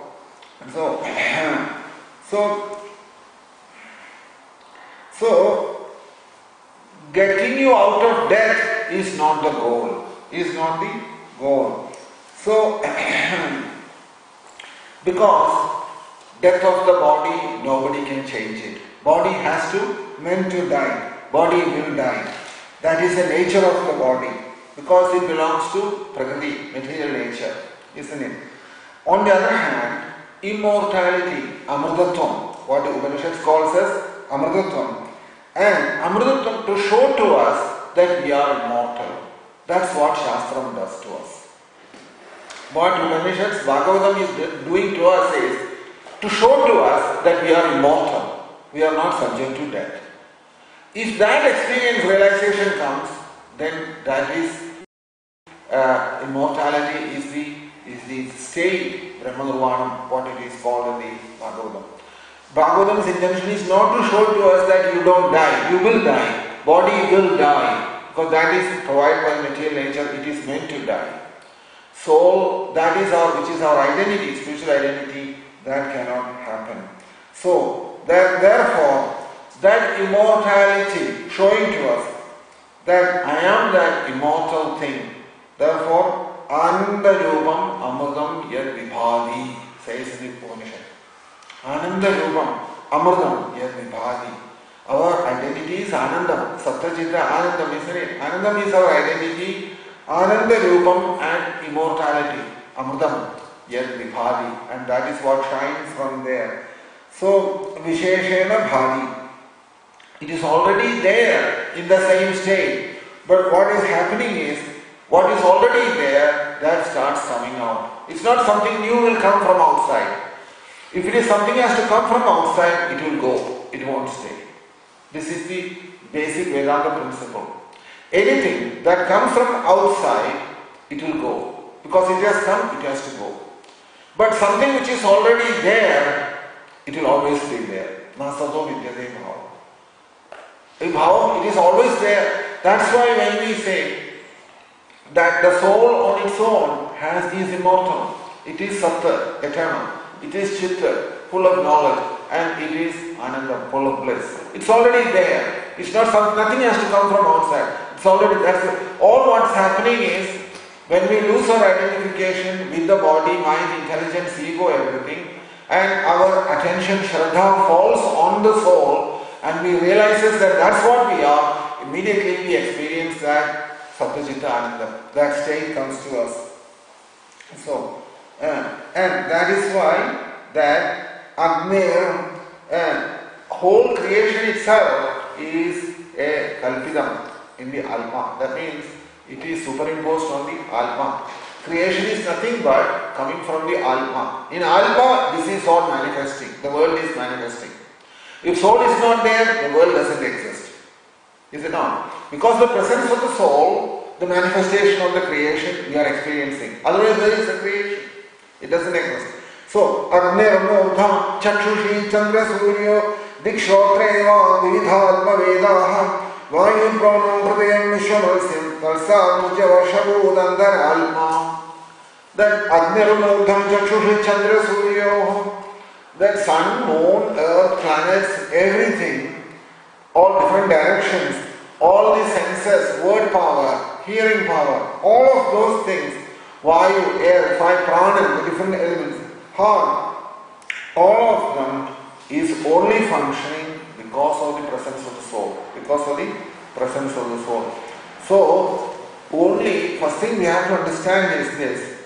In the soul, due to the presence of the soul, this whole material creation exists. Due to the presence of the soul. So, therefore, attention should go to the soul, not to the world.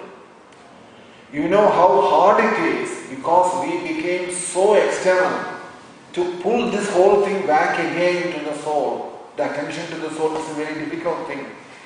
Therefore, they are saying here that is why in that verse there, Tattvam Chindaya Tadiha Brada. Engage in Tattva-jnanam, develop Tattva, knowledge of the Tattvam, and Brahma-padam Tvam, provision-viditva. Tattvam Chindaya Tadiha Brada, isn't it? Kade Kanda Kasya Putra Samsaravayam Ativa Vijitra. Kasya Tumva Puta Ayata Tattvam Chindaya Tadiha Brada. That is that Tattvam what Acharya is talking about there. Tattvam is this, that by constant realization that without this soul, world cannot exist. World doesn't exist. And don't put all your energy into the world. That's what they are saying. What does the world do to us? Constantly sucking energy from inside. Our energy, we have a certain amount of energy. What we call as Shraddha. Isn't it? Shraddha is the energy what we have. In our life, you can see yourself over a span of 40-50 years in life, a certain amount of Shraddha we have. Power, Shraddha is a power what we have. If whole of that Shraddha is invested in the world, how can you have any self-realization? Where will you have the Shraddha for self-realization? That is what he is saying here. That Kade Kanda Kasya Putra Samsaravayam Adiva Vijitraha Kasya Tumva Puta Ayada Tattvam Chindaya Tadiha Prada. Think that Tattvam, analyze the Tattvam very well and withdraw from everything outside, come to that Tattvam alone. Tattvam is the Alma. Alma is the Tattvam. That come back to that Alma and bring all your Shraddha towards that Alma or the Tattvam. And the Vastu, the truth, because in the world what are we trying to do? We are looking for the truth again, isn't it? As I was discussing yesterday, why this Mars landing business? They are looking for something, curiosity, they are given the right name also, curiosity. Isn't it? Curiosity, they are saying. They are curious, yes, we all know that. Only thing is your curiosity is costing us a lot of money. That's all it is. It's very nice, isn't it? Like children say, bring me this toy, bring me that toy, and let me play with it. And the parents have to keep supplying everything to the children to satisfy their curiosity. So similarly, these men, they are sitting there, hundreds and thousands of them, and as and when they say, we have a lot of curiosity in us, give us the money, we keep giving them. This is what goes on. And this is not good because this is not a good intelligence. You can see that. It's not a personal thing. What we are saying is that it's how misdirected we are in life. That the truth, if you give all your energy to the world, after we are given to this planet, Here itself all our energy is spent. Underneath the water, in the sky, in the space, and so on and so forth. And this world also we are not able to completely understand this yet. Now we started realizing there is more to investigate in other places, in Mars and Moon and Venus and so many other places. And then we start finding that they have also got satellite planets around their moons and their... Where will this end? So that's what it says here. That the Vastu, because what are they inquiring after? They are also trying to find out where did all this come from. That's their question also. They are also asking the same question. Where did all this come from? Child will also ask the same question, isn't it? Child will ask, where is all this coming from? Therefore, in Vedantam, because people will ask this question, there is an answer for that. That's all it is. Vedantam is not interested in telling you how the creation has come. They have no desire at all to explain to you because it's meaningless to explain to you about the creation. It's meaningless. By knowing that, nothing is going to happen to you. What is important here? Because you are asking the question, they will give you an answer. Krishna said, Brahma, you go and sit in the lotus leaf, lotus flower, I'll come and talk to you there. And then Krishna says to Brahma, you create, and Brahma created everything, and the child is happy. Oh, now I got the answer. Oh, Brahma created the world. That's all it is. Nothing more than that. Because creation process, you can see, even in the Purana itself, is discussed in different ways. But have you noticed, in Brahma Sutra, in Upanishads, in Bhagavad Gita, there is no discussion about creation. Have you seen that? These are our top literature, isn't it? Brahma Sutra, Upanishads, Bhagavad Gita. None of them discuss about creation. Why? Reason is, they have no intention to tell you how this creation has come, because it is useless. By knowing how this creation has come, how is it going to help me in my problem? My problem is I am identifying with the body, and therefore creation is not going to solve the problem. But because you have asked the question, here is the answer. That's how they have given the answer. They have no other intention to tell you about the creation. Vedanta has no interest at all to explain to you about creation process. Agni Purana will tell you one way of creation, Bhagavatam will tell you one creation, and there is creation spoken in many different ways in several other Puranas. Plus, of course, we have in the Bible and the Quran also about creation in different ways, isn't it? So who is right? Then we can only fight each other about it. Creation is all useless. What's the point in knowing how? It's only because the same curiosity inside. We have that curiosity. First thing, when anyone comes to spirituality, will ask the question, where did this whole world come from? So there's the answer for you. Okay, like that. There's nothing more than that. It doesn't help very much otherwise. And if you spend all your energy in studying the creation, the time is gone by then. Finished. Then you can finish, gone, get another body, that's all. That is why it is so important to prioritize what we have got here in this body. In this body, that's why Brahma Sutra begins with Adhado Brahma Jityasa. Right now, inquiring about Brahma. Not Brahma, inquiring about creation. Inquiring about Brahma, it says. Why? Because Brahma realization must happen before body goes away. Then the life is perfect. It has got the goal. After that, you can see about the creation. So Vedanta will never give any importance to this thing called the creation. Creation is not any important factor. So here you can see that Brahmavadantvam Pravisha Viditvam. So once you have entered into that we have to know what that Vastu is, what we are is. At that time, because we do not know what we are, therefore what is the problem? So many lifetimes, birth after birth, accepting different bodies, and we lost our opportunity to know the Vastu, what we are. Like Bhagavatam says, isn't it? Janmandhyasya yadonvayātiratas chārte savijñasvara teni brahmahridāya ādigavi muhyandiyal surayam tejo vārimurdam yadhā vinimayo yatra trisargo masha dhamna svena sada nirastapuhagam satyam param dhimahi Dharma prochida kaida paramo normal saranam satam vedyam vastavam atra vastu. That vastu. Because we do not realize the truth, we don't know that vastu, what that vastu is. Vedyam vastavam, that is the only vastavam, that's the only truth Vedavyas is saying to us. Vastavam atra vastu shivadam tapatrayam vimulanam. Once you know the vastu, tapatrayam has gone away. The three kinds of distress will leave us.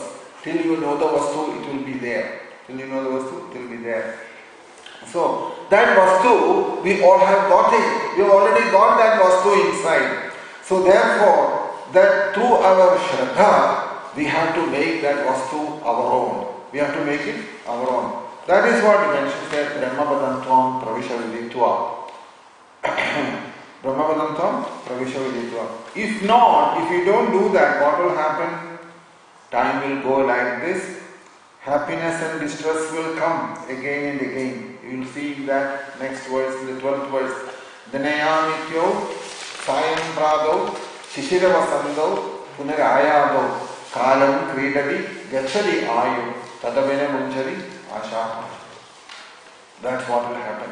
If you do not use this human life for self-realization, and if you don't realize the truth before death happens, what will happen? Dinayamityo Sayam Prado Shishiravasanto Punarayado. Day and night will come and go. Shishiravasantam, autumn and spring will come and go. Punara Kala Kridadi, time is playing its game. Kala Kridadi, Gachari Ayu. Life will also go. Tadavena Munjari, Asha. That Asha, that the flow of desires also will continue to keep coming. This will be the result. If we do not realize it, that is our misery, main problem. He mentions here. So, Asha, that Tadavena Munjari Asha, he says there, isn't it? Asha is a kind of air, in the sense that it has no permanent position anywhere, permanent position. That keeps moving all the time. It keeps moving. So, Asha, if you do not cultivate self-inquiry, Tatu-vicharam inside, Asha won't go. Asha means desires, won't go from inside. So, Prapancham, that means the creation itself. Why do we feel it is real? The reason for that is that because we recognize it is real, the reaction of recognizing this world as real, the reaction of that comes in the form of desires inside. That's where all the desires are coming. Because you have accepted the world as real, if once you don't accept this world as real, many of our desires will go away from inside. Due to recognition of the creation world as real, the result is that many desires have come up inside. Many desires have come up inside. The recognition of the world as real, the reaction of that, or what they call it as the response of that, is that it comes in the form of desires inside. And that desires is present inside us in the form of mind. In the form of the mind. So if we do not engage in Tatu-vicharam or Tatu-vicharam, it will not go. It will not go. Because time will come. Tadavena Munjali Ashapina. That means the Kalam Kridali Gachari Ayu. Kalam, time will play its game. Lifespan is also running out. But at the same time, this Ashapindam inside, it is like a pindam. Pindam means that it is a mass. It's a form very strong, solid. It becomes more and more thicker. Otherwise, it becomes more solid. And the more it becomes solid, it becomes very difficult to dissolve it. That is why Bhartrhari mentions this in Vairagya Shabadam. If you read, you will see Bhartrhari mentions Adityasya Gadagader Hara Hara Samshayane Jeevitam. He says, with the Adityasya Gadagader, every morning, every day, sun rising and sun setting, Samshayane Jeevitam. Life is running out. Life is running out. And Vyapare Bahukarya Bhagu Ugrubhi Kalogina Nyayate. And Vyapare Bahukarya Bhare Gurubhi. Vyapare Bahukarya Bhare Gurubhi. Bahukarya Bhare Gurubhi means that we have a lot of business in this world because of acceptance of this world as real. A lot of activity, time passes due to various activities. Bahukarya Bhara Gurubhi, due to various engagements to fulfill all our commitments. Bahukarya Bhara Gurubhi, because of its heaviness, because they are so time consuming and they take so much of your attention, Shraddha, away. Bahukarya Bhara Gurubhi, due to their heavy weight, what will happen? Vyaparam, all kinds of vyavaharam continues with that. Gurubhi kalopya nat nyayate. That because of that, you are not conscious that the time is running out. You are not conscious of the time is running out. And drishva janma jara vipatti maranam trashascha no utpadyate. And when you are going through this world, you are watching the birth, you are watching the aging, old age, suffering, and death, and even in spite of all that, no distress is felt. You are not feeling the distress because you have no time even to think about the distress. What we normally do is that, isn't it? When we get a lot of distress, have you noticed this? What does people do? They get more busy. Because they say they are frightened about the mind. Mind is giving trouble because they are in severe distress. So what they will do, they will increase the karma. You will notice this all the time.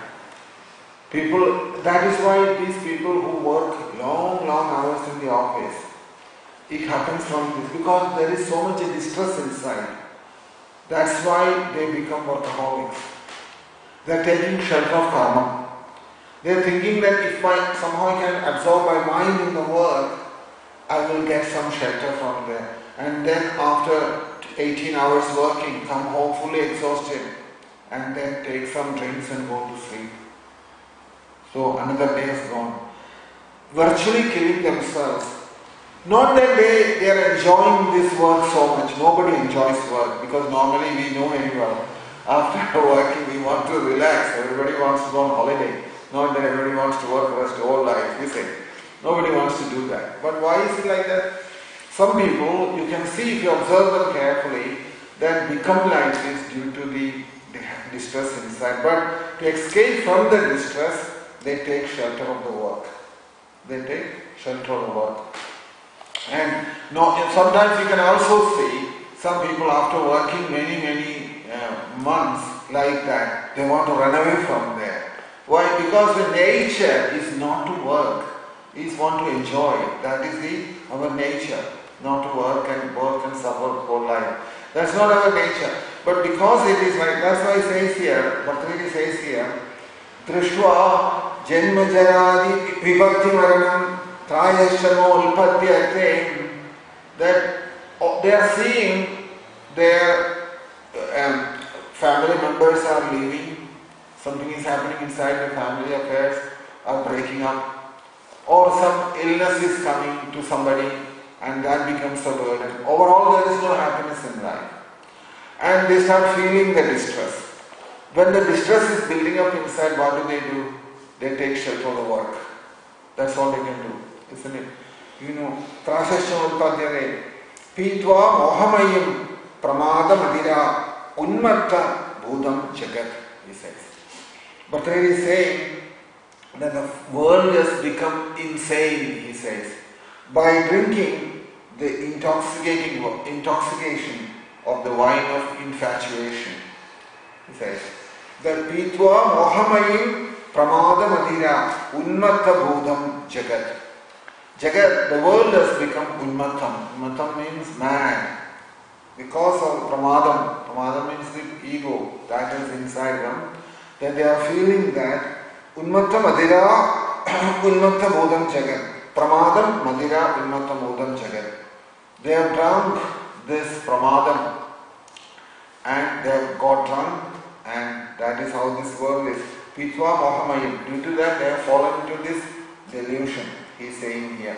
So, you can see that Bhartrhari's statement, sun has risen, sun has set. And yesterday also sun has risen and sun has set. Tomorrow also sun will rise and sun will set. What has happened now? One day has gone in that process. And water, just like if you have a pot of water, and if there is a small hole, through that hole the water starts dropping, dripping by dripping, drop by drop. Eventually you will see the pot is empty. Eventually the pot is empty, isn't it? Similarly, life is like that. He says that such situation, to go through a world like this where one has to be completely absorbed in the work alone, to live like that, it's better to say he is dead than he is living. Because every day he is dying anyway. He is dying anyway. So that constant process of death, the end of that we call as death. The end of that we call it. So otherwise death is happening also.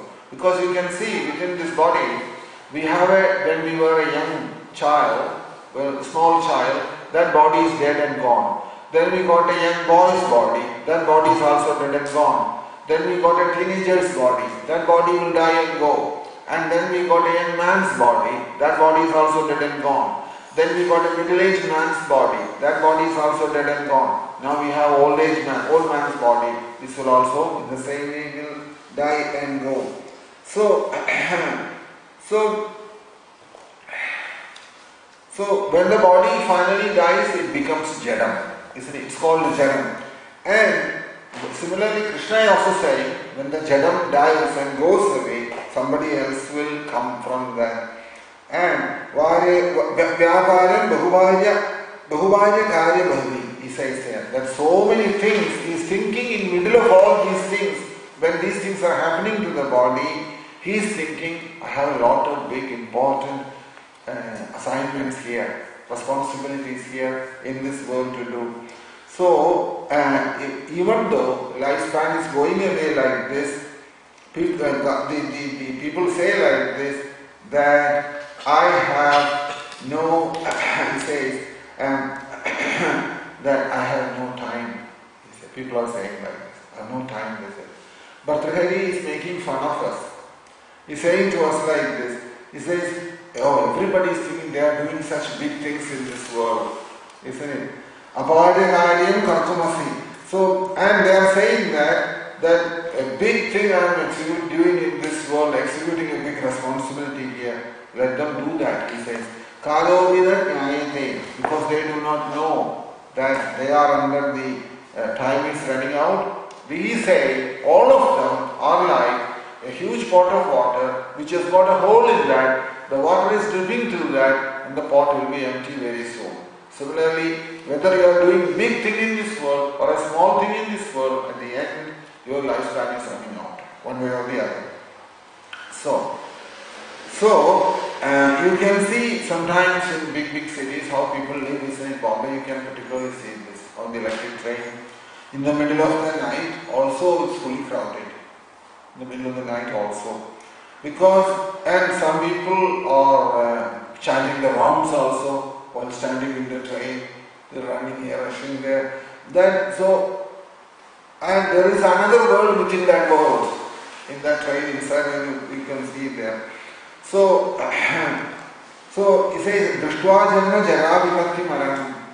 Kala, time is giving us an indication that Janmam Jara Maranam, birth, death, old age, all these things are happening.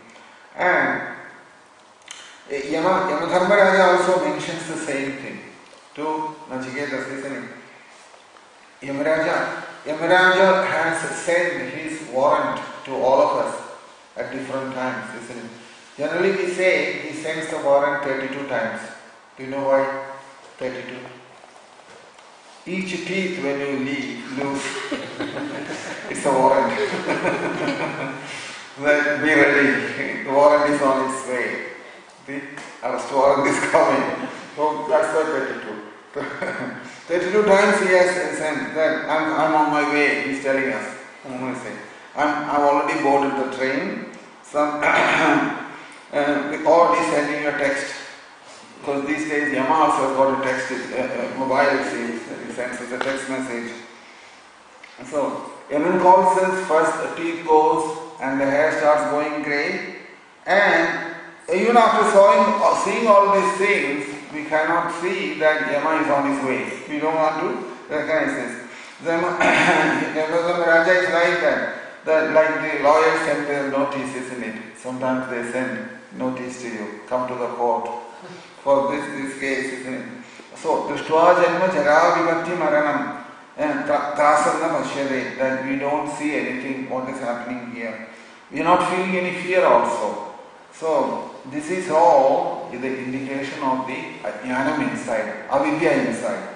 So, what do? When we hear somebody is dead, we say, oh, yeah, died, is he? How did he die? We ask very seriously. When you hear that question, what do you answer? What happened? How did he die? Did he die? Oh, that's very sad to hear that he died. So you see that. So actually that question itself is ridiculous, isn't it? Question itself is ridiculous. That is our jnanam, avidya inside. Then you will say, oh, you give us a heart attack. You say, it's a heart attack. That's how he died. Otherwise he wouldn't have died. It's only due to that heart attack he died. Or cancer, that's what he died. You say, like that. So, suppose all these diseases were not there, what answer will you give for death? Prabhupada used to make fun of this. He used to tell all the time, devotees used to say to him that he died of heart attack. He was a very nice person, but he died of heart attack. Prabhupada says to them that nobody dies of heart attack, he said. Prabhupada says that he was meant to die, that time heart attack came to him. It's the other way. He was meant to die, so the heart attack came to him. Because he is meant to die, that he is meant to go. Not that heart attack came and because that he left. No, the other way it is. First, he was meant to die, he's finished, his time is over. So therefore heart attack came for that. That's the way to understand it properly. So it mentions there. So we say that all these diseases are problems for the death, cause of the death. But the reality is death has happened. This is not the reality. So they are all the indications of death, that you are going to die. Jara, Vyadhi, Maranam, all of them. That even after that you are not feeling any fear. But really said, you are not feeling any fear. Why? Because we are so bold and courageous. That's why. You are so bold and so courageous you are. Bhattacharya is making a fool of us, all of us. He's telling us, so you're such courageous people you are. Not frightened about death even, he says. So some people are like that, isn't it? So you can see sometime that people go and take chances everywhere. There's so much fearlessness in them. They'll jump from the mountain and go and do all sorts of adventures and kill themselves sometimes. And they think that it was something amazing courage they had. So, but you can see that all these things that Bhattacharya says is the intoxicated state. You are intoxicated. That's why you are doing all these kind of things, he says. So, and that's where the courage is coming from. Not from alcohol you are intoxicated, but due to this madness. What he mentions there, isn't it? So what he says there, in that verse he says, that Drishtva Janmamara Vibhakti Maranam Tasaschano Vipadyade Pitva Mohamayim Pramada Madira Unmanta Bhutam Jagat.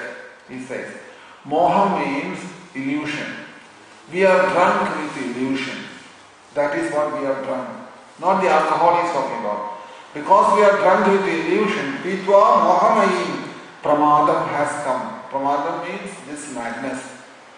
And Pramada Madira, Unmattam, Bhutam Jagat, Unmattam. We are intoxicated and we are behaving in this way, in this world. In other words, the courage what we are showing is in the wrong place. Is in the wrong place. But really saying here If you had the same courage in self-realization, how nice it would be. But on the wrong place, the courage is shown.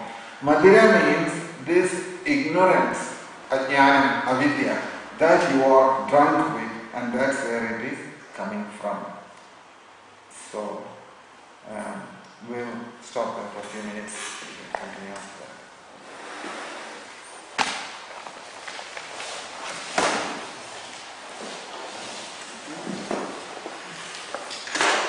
Hare Krishna, Krishna Krishna, Hare Hare, Hare Rama, Rama Rama, Hare Hare.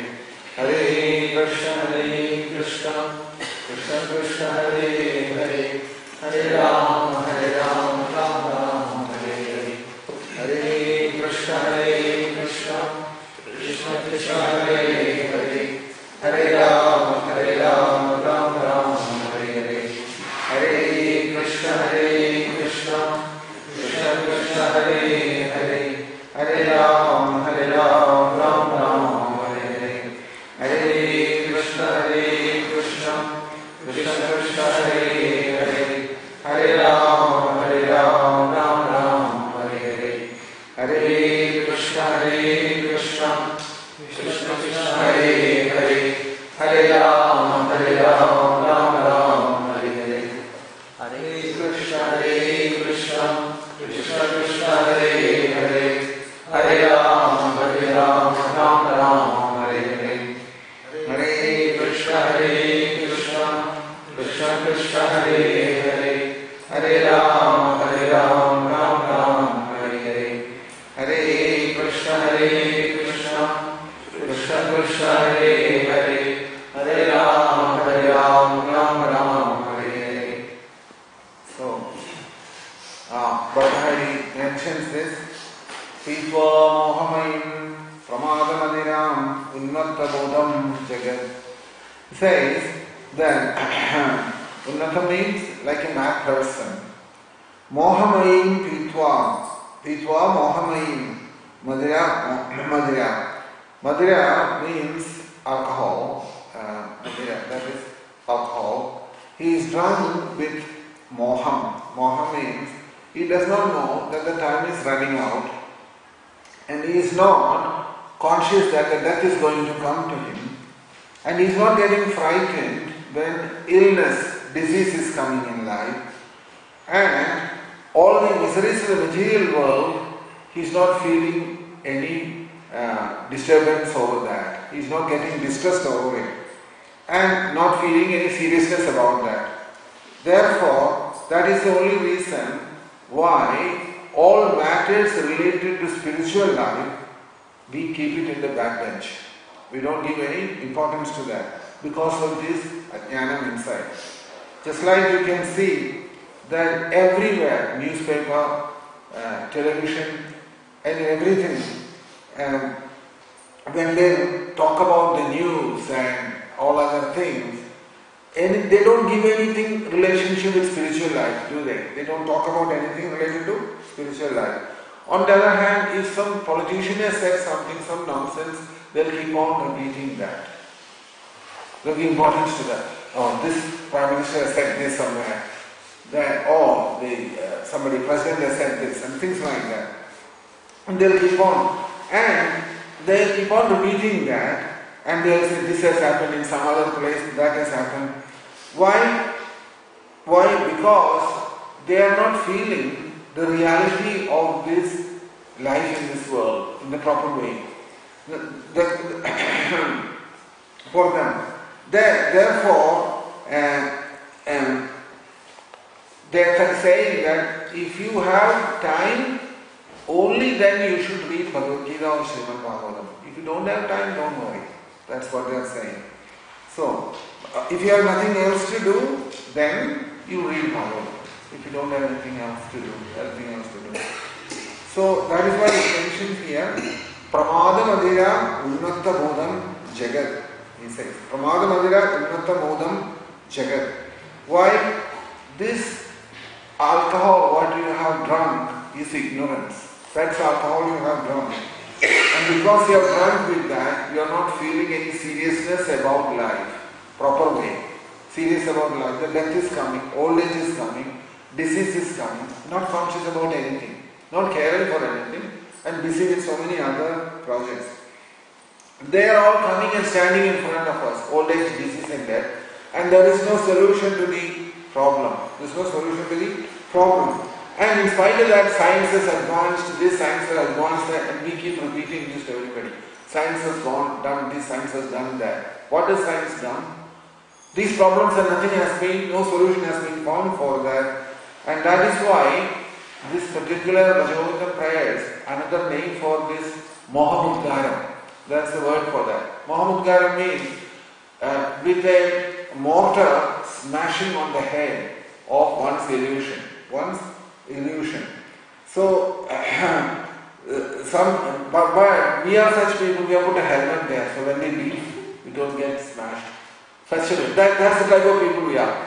If somebody smashes our pride, we use the helmet to protect our mind goes like that way. Well, is there a helmet I can get if somebody beats me? Instead of facing that. So even if you beat with a whip, it's not enough. You have to beat with a mortar. That's why it's called Mahamudgaram. Because only with the mortar, like Balaram has his weapon, isn't it? Why? Well, Balaram knows that if I only beat with that mortar, then only it will smash their head. Such dull we are. That's what Shastra is saying to us. So, Mohamudgaram. So he's not saying to us that we are not. He's not saying that we are stupid. We are saying that somehow the other, the seriousness of life is not there about life. Giving importance to all other things, absolutely not important, and saying that this is the happiness. That's why he mentions there in that verse. You can see. Dhanyamityo, verse 12. Dhanyamityo sayam prado, shishira vasando, punirayado, kalam kridati gachadi ayu, tadavane manjari, asha pasha. So, night, one after the other comes and goes, heat, cold comes and goes, time goes like that. When it rains, we say, oh, it's raining now, we say. So when the summertime comes, we say, oh, it's too hot now. We say like that, isn't it? So every year we keep repeating the same thing. We keep saying the same thing every year about the weather. We keep the same thing. Shishira vasando punarayataha. So these things will come, Ajay Swami is saying there, these things will come and they will go again and again. Kalam kridati. Time is playing its game. It is playing its game. Gachadi ayu. Lifespan is running out. And what happened? Tadavena munjari asha ayu. Asha, desires, that's the only thing that is not going away. Desires alone is going away. So that is why in the next verse you will see an interesting thing. The verse 13. It says there, in the verse 13, he mentions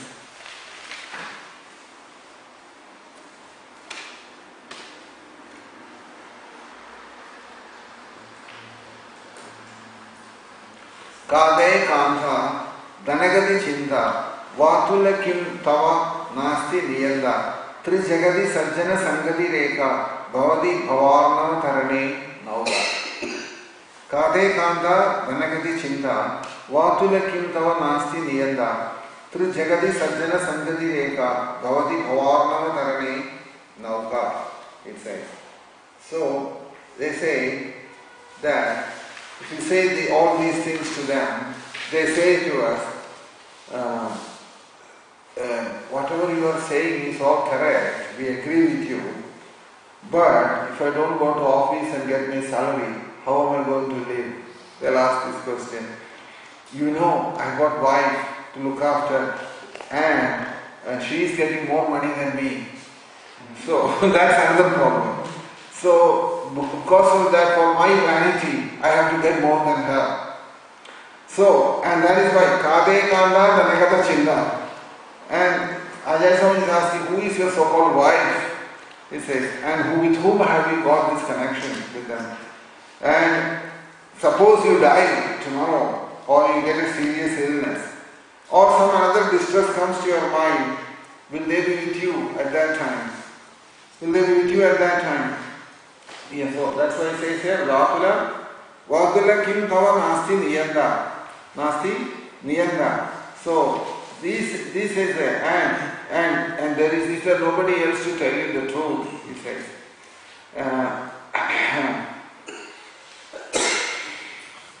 When the distress comes in life, better not to talk about wife or husband or the children, because when the distress comes, nobody can be with you also from your situation. They will all go one way or the other.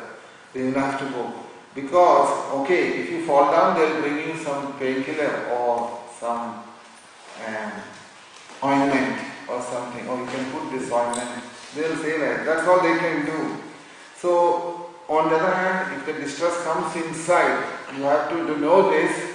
You have to see people who are going through that state in life, when they have to leave their body, and for many months and years sometimes before the body drops away, they have to go through a very, very hard time, isn't it?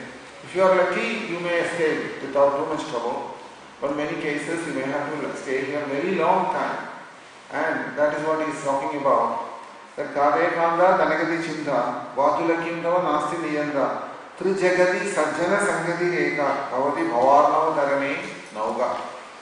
In other words, this distress in this world, what we call it as samsaram, material existence, that in order to cross that, there is only one boat that's available. One boat available. Trijagati, he says, what is? Devotees, Jnanis, great Mahatmas, all of them, their association. That's the only thing. There is no other boat that you can use to cross this ocean of material existence. So, Bhavarna Nauka.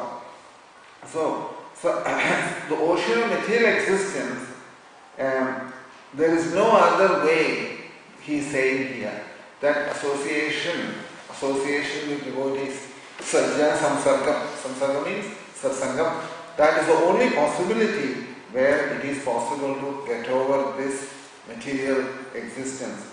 So, therefore, when Ajahn Swami is saying here, in a strong voice, strong words he has used there, only because of his karunyam, seeing our plight, seeing our pitiable conditions, he is saying to us that thinking about our own hitam, that means our future, he is saying to us that in all the three words he says, Sajjana Samsargam, that means association alone, Satsangam, Brahma Vidya Vijayanam, he says chanting the holy name, Bhakti, Sharanagati, without all these things, nobody else has found out any other way to come out of this material existence. Chanting the holy name, surrendering to Krishna, Sharanagati, and association with devotees, and discussing Bhagavad Gita, Srimad Bhagavatam, Ajahn Swami is saying here, there is no other way to come out of this miseries of material life. In fact, he asked this question once, that is there nobody to say these things? When Sita Devi was there in Sri Lanka, when Ravana came there, Sita Devi is asking Ravana one question, is there no devotees here? She says to him. Then to give you the proper advice, because Ravana was behaving like that. So she asked Ravana, is there no devotees in this place to give you the proper direction? But what is the use? People like you won't listen to it anyway, he says. That's what it says. It says, people like you won't. Vadula kim tava nasti niyanda. Kade kanda danagati shinta. Vadula kim tava nasti niyanda. Tri jagati sajjana sangati eka bhavati bhavarnava tarane nauga, he says. So that is what it is, that we should not live, our mistake is we live for others, for this person and that person. That should not happen. We should live for ourselves. It's not selfishness. We should live for ourselves. Then people will say, oh, it's not selfishness. In this world you are glorified, or if you look after everybody. Family is looked after, everybody is looked after. Oh, he's a very nice householder, we say. Only thing is he did not look after himself. He looked after everybody, but then what happened to him? In Ajnanam, Avidya, he also got dragged by that, and then he accepted another body. What was the use of looking after others when you don't look after yourself? So that is not selfishness. Looking after yourself is not selfishness. But that looking after, once we should live in this world, one who lives for oneself, he is the most selfless person in this world. Niswartada. In other words, that swartada or selfishness is when you come to gratification of the self, sense gratification. But when you are in the spiritual life, if you look after your spiritual life, he is the person who is the most selfless in this world. And he says here, that means if he has realized the truth, then there is nothing else more you can do for this world. Anyone who realizes the self-realization, or who realizes the truth, he is doing the greatest welfare work in this world. That is the opinion of the Shastram. Shastram says to us, it's not what you look after others on a bodily level, but if you realize the self, and if you realize it by your own self-realization, the whole world gets benefited from that. You cannot do anything more than that to this world. That's the highest thing you can do for this world. So, such a soul, a jnani or a devotee who has realized the self, then such a person need not do any kind of social service in this world. Social service in this world, because by his very presence itself, it is auspicious for the world. It's auspicious for the world. If we do not know this, we have to come to this understanding. By any karma, you cannot do anything good in this world through karma alone. Because through karma alone, if you can change this world should have been got better long ago. Because so many people are engaged in karma in this world, isn't it? Because we can see so many people are running around in this world to change this world. Because if it was going to improve in that way, it should have improved long ago. On the other hand, what do you find here? It cannot be improved. It gets worse, isn't it? Externally, it is not possible to change the world. Externally. So therefore, inside, if you find out yourself, who you are, or if you find out your own self-realization happens, then the world will change. Then the world will change automatically. Because as far as Vedanta is concerned, the world itself, Jagat Mithya, they call it as Mithya, isn't it? Everything is Brahman. Brahman Satyam, Jagat is Mithya. So, but if you give up everything and take sannyasam, and you have changed your name, some Swami, Saraswati or Bharati or something like that, actually you have taken, you change your dress. I'm going away from here, I'm not going to do anything here, there is no use from that also. Because realization has to happen inside. The truth has to come out from inside, and the realization has to happen within. Therefore it is mentioned Jnanam Sannyasa Lakshanam. Sannyasa Lakshanam is Jnanam, not the cloth, not the dandam, not the... that is what he mentions there. That is why that verse you can see, the 14th verse is saying Jadini, verse 14. Only because of this, that if realization is not there, all the so-called sannyasam, all other things, all waste. That is only a mockery then. Jadilo Mundi, Lunjita Kesham. Jadilo Mundi means shaved of head. Lunjita Kesham means shikha. Some people are completely shaved up, isn't it? Some people have shikha. Then, Kashaya Ambara Bahukruta Vesham.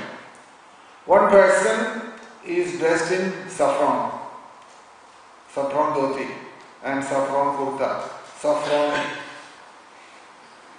upper cloth, saffron turban, saffron beads bag, everything. completely in saffron. Kashayambara Bhagruta Vesham. As Swamiji is saying, that's all useless. All Vesham only, dress, that's all. And different dress, some people, different colors also they use. In saffron also there is various colors, isn't it? Some people make it very saffron, some people give it a reddish color, some people use a yellowish color. So different colors, according to their attraction, they change all that. And he says, Pashyanavi na pashyati modaha. He's not realized the truth yet. Therefore he is a modha, he says. If he has not realized the truth, what is the use of all this dress, he is asking. Udara nimittam bhagruta vesha. To fill the belly, all sorts of dresses in this world. All sorts of dresses in this world. Udara nimittam. Bhagruta vesha. Bhagruta vesha means all kinds of varieties. And he says, all this is nothing but for filling the belly. Filling the belly. That is what he is saying here. So, therefore, in your field of experience, Anubhava Mandalam, in your field of experience, if the realization of the self has not happened, instead, on a bodily level, what is the use of changing the clothes? What's the use of taking a danda? What's the use of doing anything? If in your experience level, if realization hasn't happened.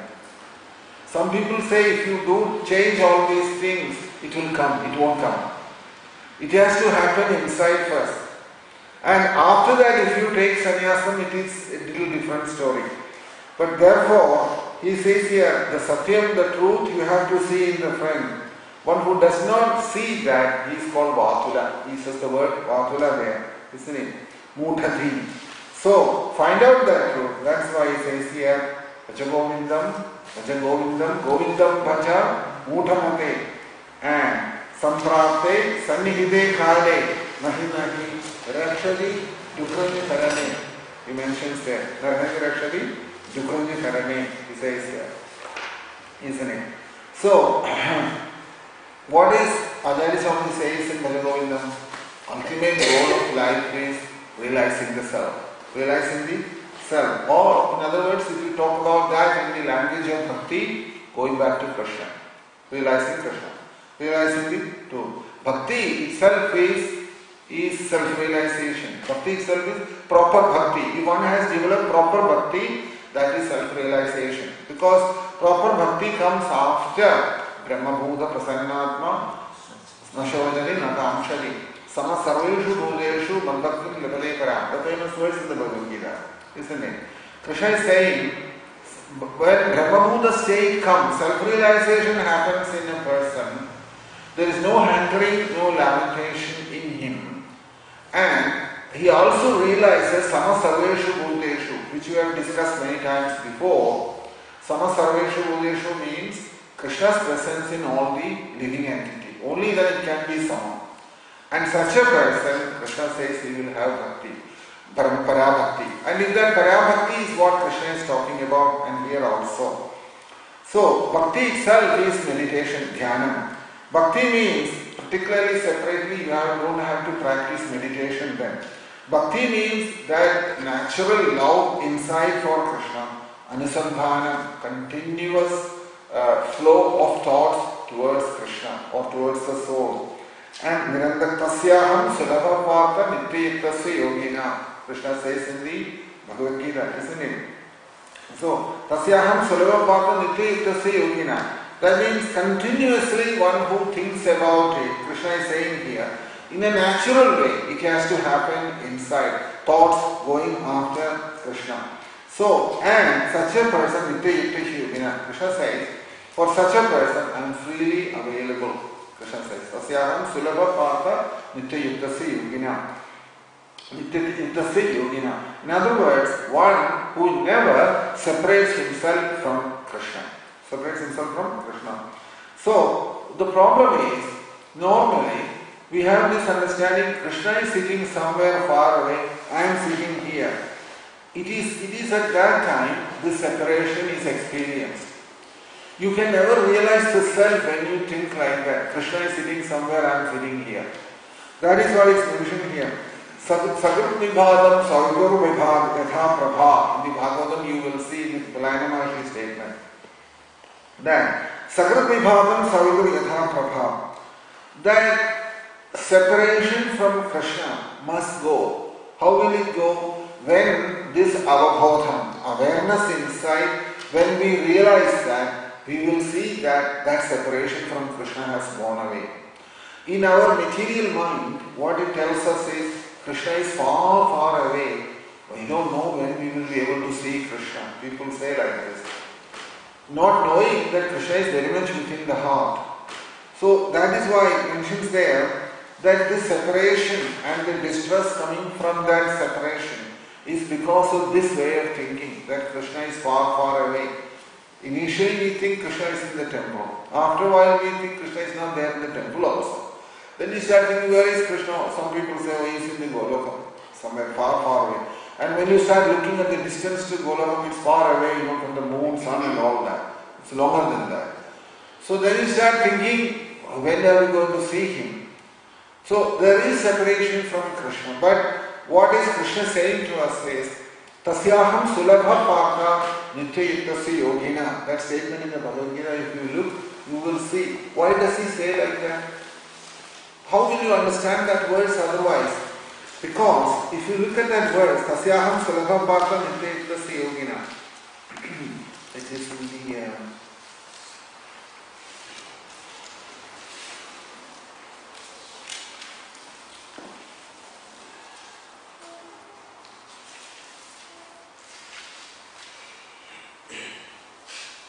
8:14.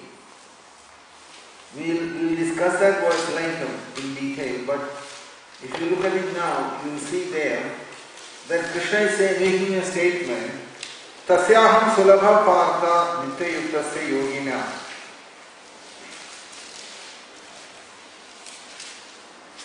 And ananya cheta sadadam yomam smaradi nityasha.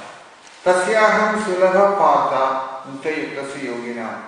For one who remembers me without deviation, I am easy to obtain, O Samaprita, because of his constant engagement in devotional service. Now, how to understand that verse properly? Because when we say Ananya Cheda Sadadam Yomam Smarati Nityasha Tasyaham Sulabha Partha Nitya Yuktasya Yogina. Krishna is saying to us, I am available to him all the time. What does it mean?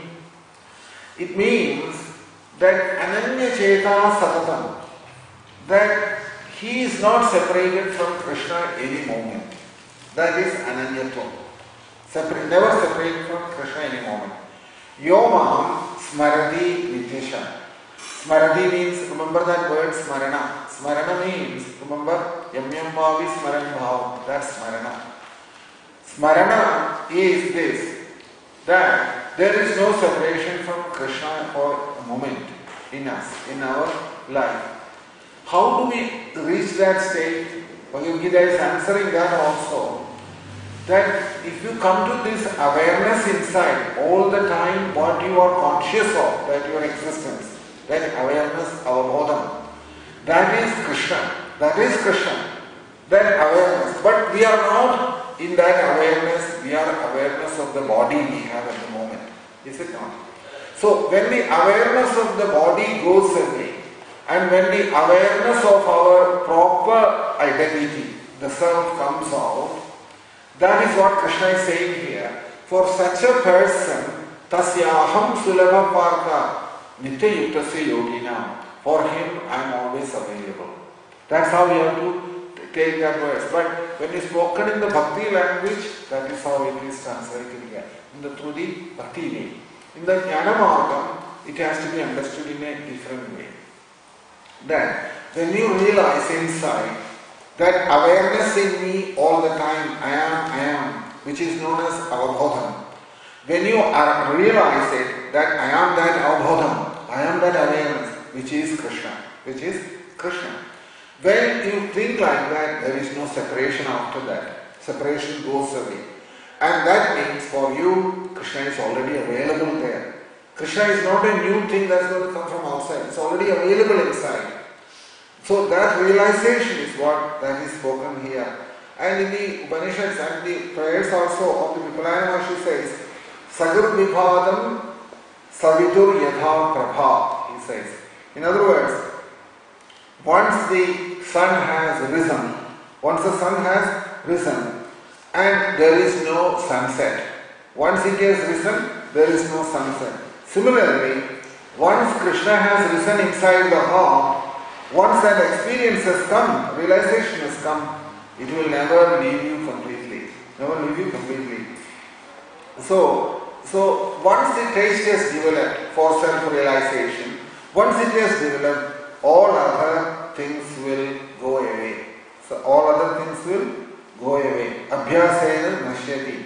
For example, all other things, for example, take for example, dancing, music, or art, or drawing, and things like that, they are all what is called kala, art, isn't it? They are all art.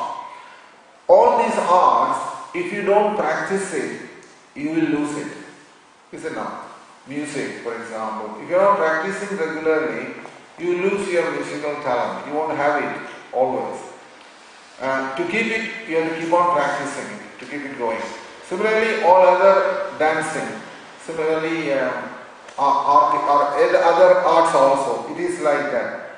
But Krishna consciousness, experience, either you practice it or you don't practice it.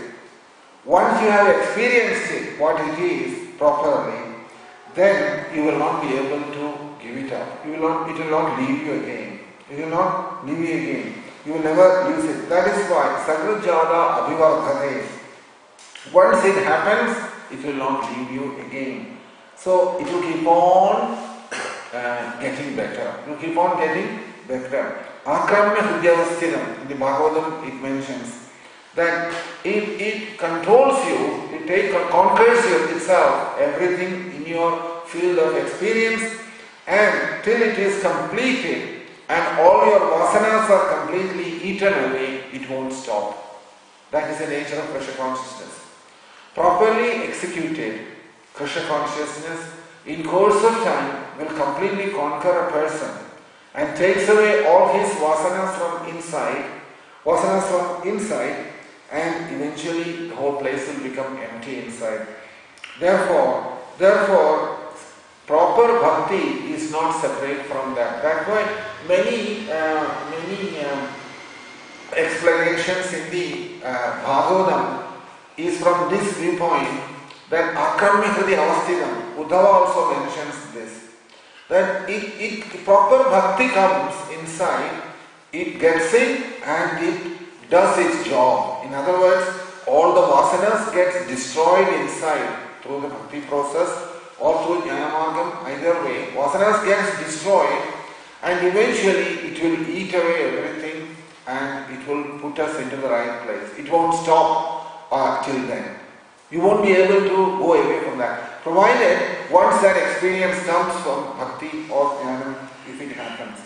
That is a realization of the soul itself is called bhakti. Brahmabhudam state is bhakti state. Brahmabhudam sangatma nashochadi nakanchadi samasarveshu bhudeshu. That state is bhakti. It's called bhakti. And that state, what we are in bhakti what we are doing is, for alma, for the soul, we give a form to the soul, and different forms we worship that form in different ways in bhakti process. That's what we are doing. That's where the difference in the jnana margam and bhakti margam. In the bhakti margam, the same thing, alma or the soul, we give the form to it and we worship that form, which is not different from the jnana margam, where they worship through the realization of the soul. So there may be form or no form, but in experience it is the same. In experience, whether through the jnanam or through bhakti, if you come, the experience it is the same. They give the example. Sometimes in the shops they make these biscuits in different animals form. sometimes in the cat's form, dog's form, fish form, and they sell them in different boxes, isn't it? Children like to see different pattern. They like it. So when you give them, when you give to the children in the dog's form or a cow's form, they'll say, no, I want the cat biscuit. That's the cat's form. So the form is only different. Biscuit is the same thing. Once it's eaten, the taste-wise, everything it is the same. But only the form is different. Similarly, here also you can see that whether it is cat or a dog or a tiger or whatever it is, everything is external, but in the realization, it is all the same. It is all the same. That's why, after a particular stage in spiritual life, this sagunam, nirgunam, that goes away. Remember, Krishna spoke about two things, sagunam and nirgunam in the Bhakti Yogam chapter, where he talks about sagunam, nirgunam, isn't it? Sagunam means with attributes, nirgunam means without any attributes. So, sagunam, nirgunam, whether it is sagunam or nirgunam, it doesn't matter. That if you have opened your eyes, whatever you see in this world is Krishna's manifestations in this world. And when you close your eyes, inside what you are experiencing is Krishna's presence inside.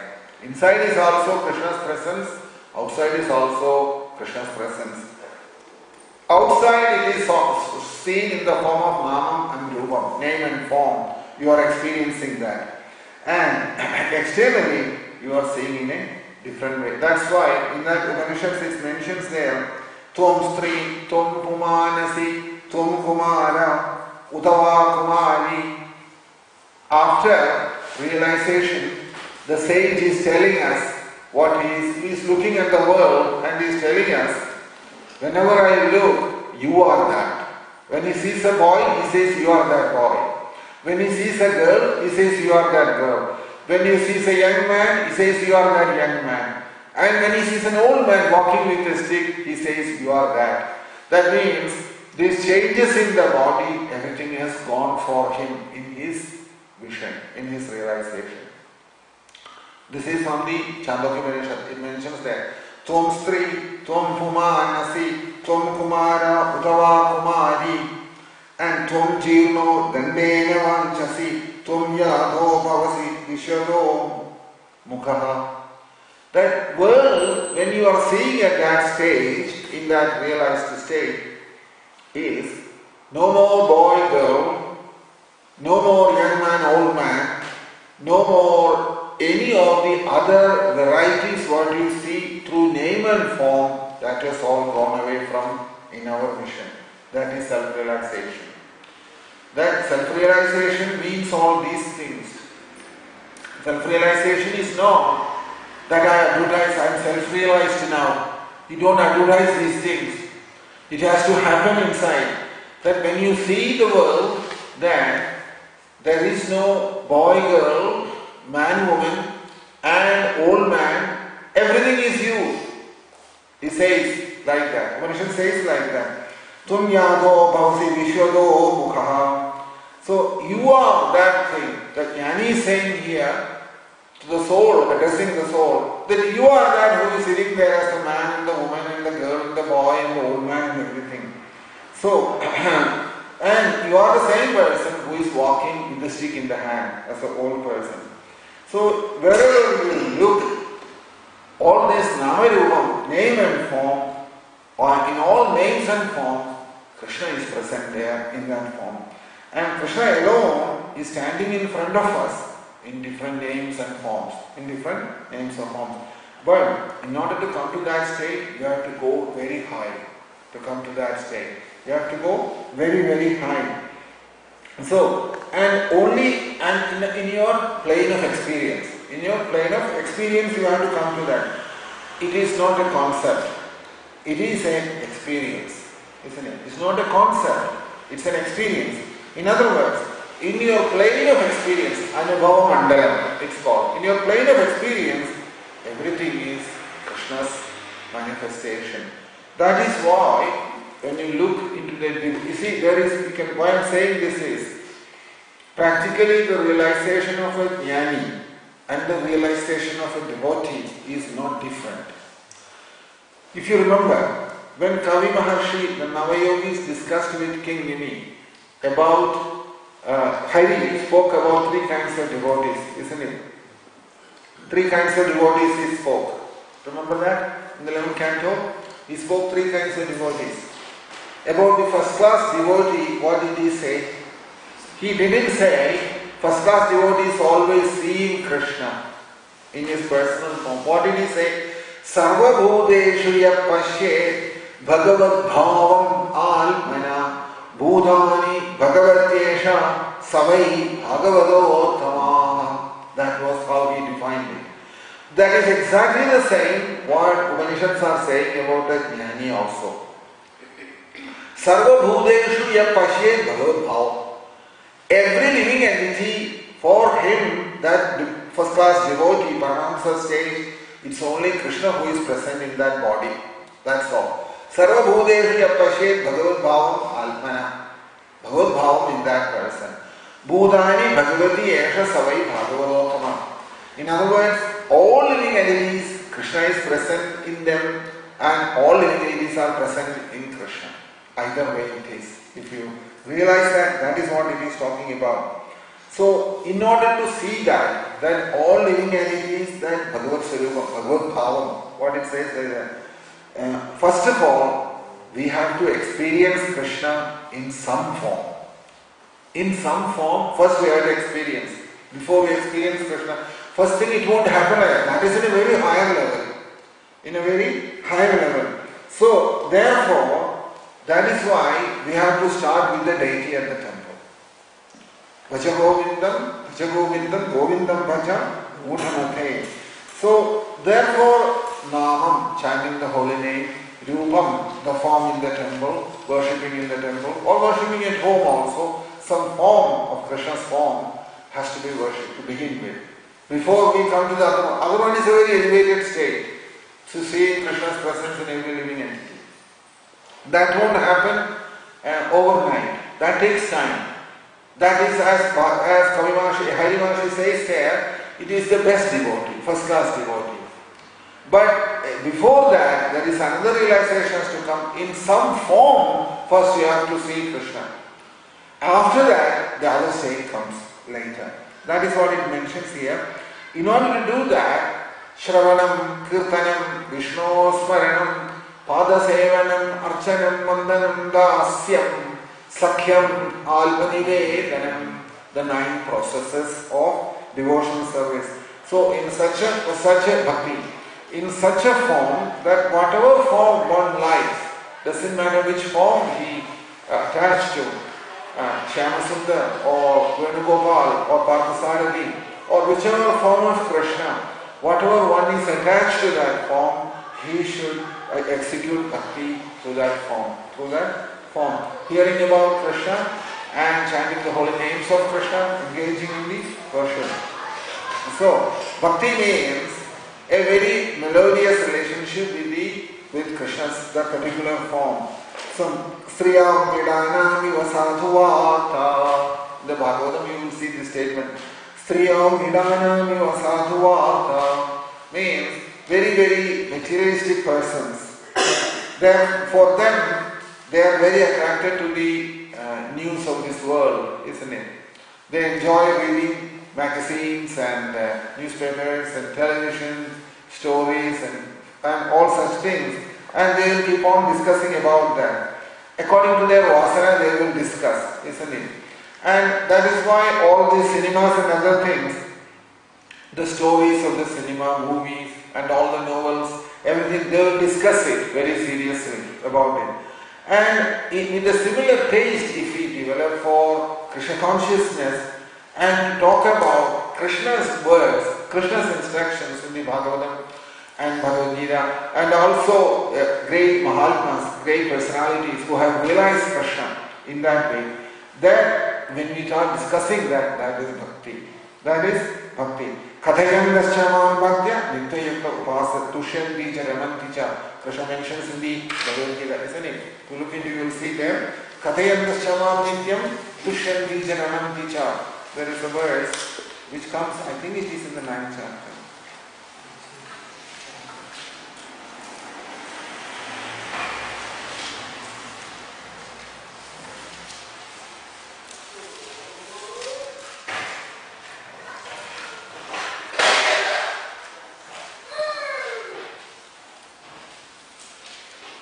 10:9.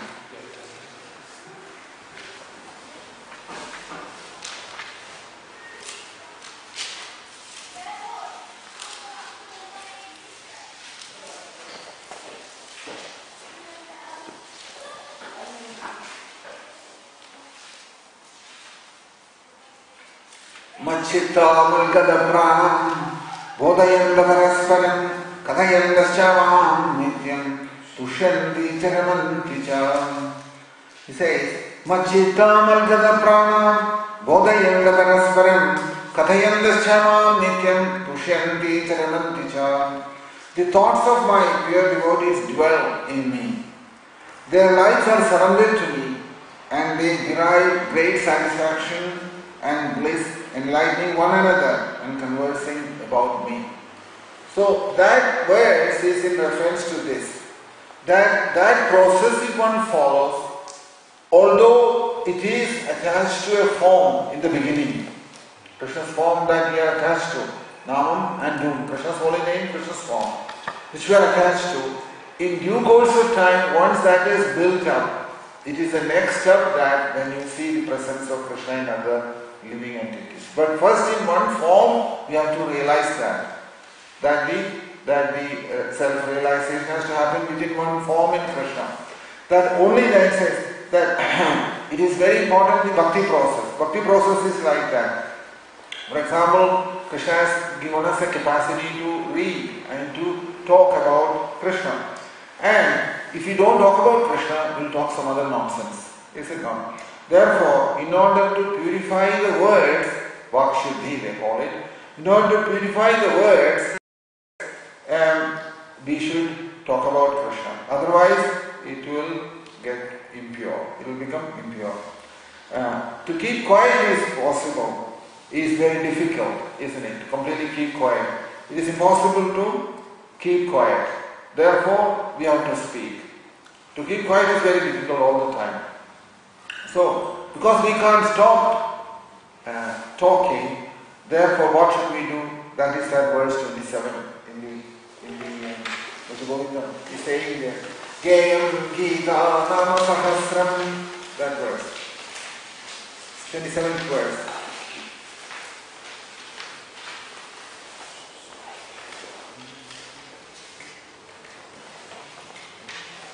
Gayam Gita Nama Sahasram Deyam Shripadi Rubamajasram Neyam Sajjana Sange Chittam Deyam Dina Janaya Charitam Gayam Gita Nama Sahasram Deyam Shripadi Rubamajasram Neyam Sajjana Sange Chittam Deyam Dina Janaya Charitam.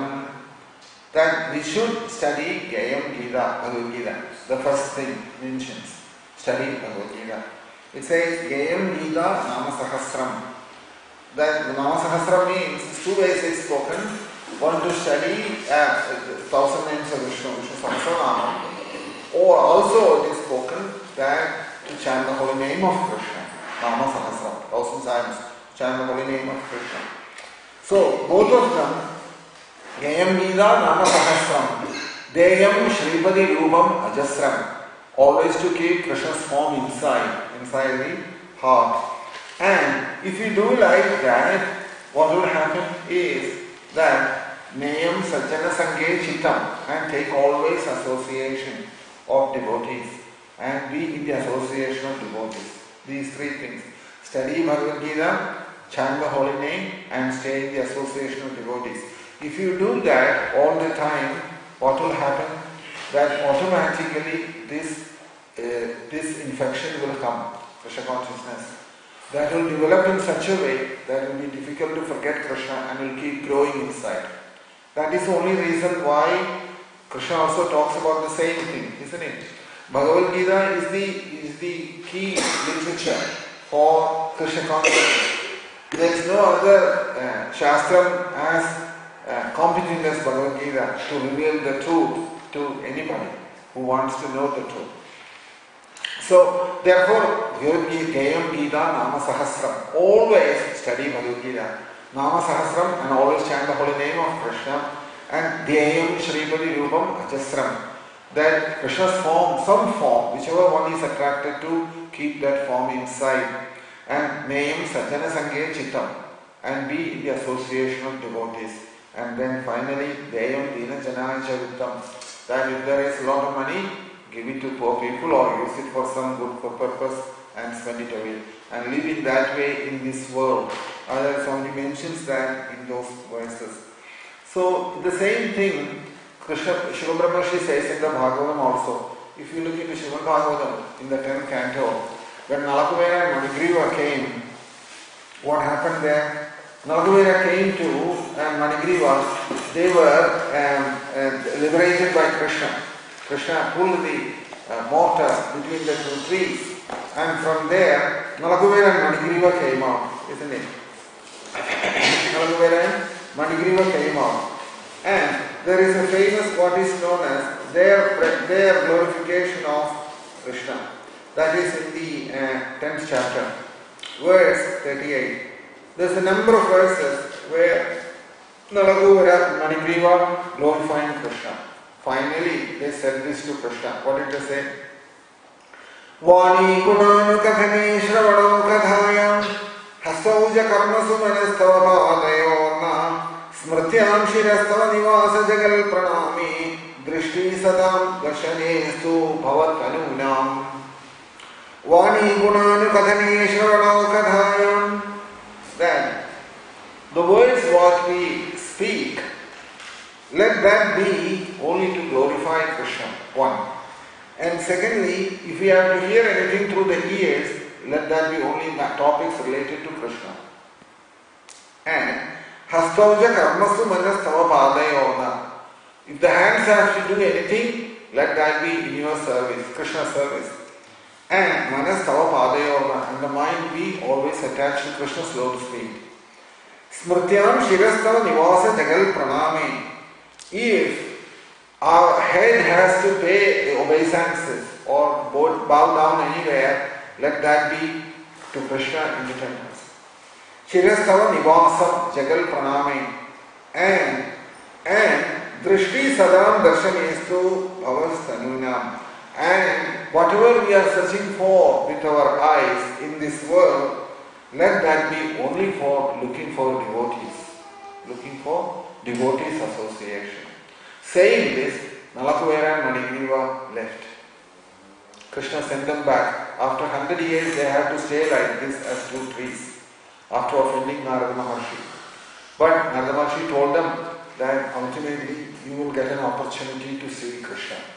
And he will send you back to your place where you came from. So that is what happened to Nalakuvera. So finally, this verse in the Bhagavatam is important because this one particular verse, Vani Purani Kathane Shravano Kathayam Hastoja Karmasu Manastava Padayorna Smrityam Shirastava Nivasa Jagal Praname Drishti Sadam Darshanestu Bhavatyanunam. If you compare this word in another place, Ambarish Maharaj said exactly the same thing. Savaimana Krishna Padaya Vindayo Vachamsi Vaigunda Gunanu Varnani. So, same thing Mritrasura said also. You will see. Aham Harenha Padaiga Moolam Dasanudaso Bhavidasmi Bhuya. So, bhakti process is like this. Absorption in Krishna in the mind, inside, hands in Krishna service, and all the senses in Krishna service, always looking for devotees association. These are the things that makes the bhakti success. Always remaining in the association, always hearing Bhagavad Gita Bhagavatam, or discussing Bhagavad Gita Bhagavatam, reading Bhagavad Gita Bhagavatam. In this way, staying constantly in the association of devotees and not allowing anything else to get inside and destroying our shanti inside, peace inside. That will develop bhakti in the heart, but will develop bhakti in the heart, and eventually bhakti will conquer in such a way that all other taste for all other things will automatically will drop off from inside. That's what will happen at that time. That's what is mentioned here. Then here you can see that so much we talk, so many other rubbish things in this world, isn't it? We talk for so many times in this world. But in many Mahalpas days, this is a fan, then they won't talk anything unnecessarily. They won't talk anything. Very realized people. That is when you have to observe that, how they relate to each other. It's from our level, if you look at it, you may see that they have no manners, you will say. When they are in the realized state, when they relate to each other, if we look at it from our present state, we will think that what kind of people are this? They don't talk to each other. No, they don't need to talk. Because why? They have gone beyond this talking thing. Talking is in the lower state. So once there is an example like this, Sri Narayana Guru, a famous sannyasi in the olden days, it was a realized personality he was. He went to see Ramana Maharshi in his ashram once. And there is a conversation. The whole meeting is discussed later on by those who are present there.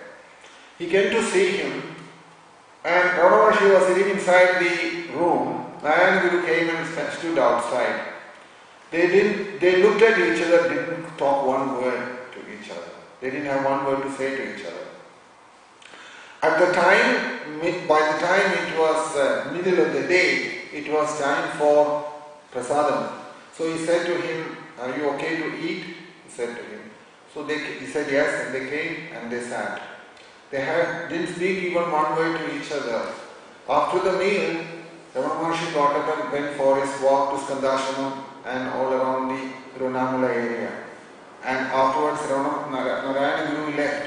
While leaving, he wrote a few verses about Ramana Maharshi and left there what is known as Yati Panchakam.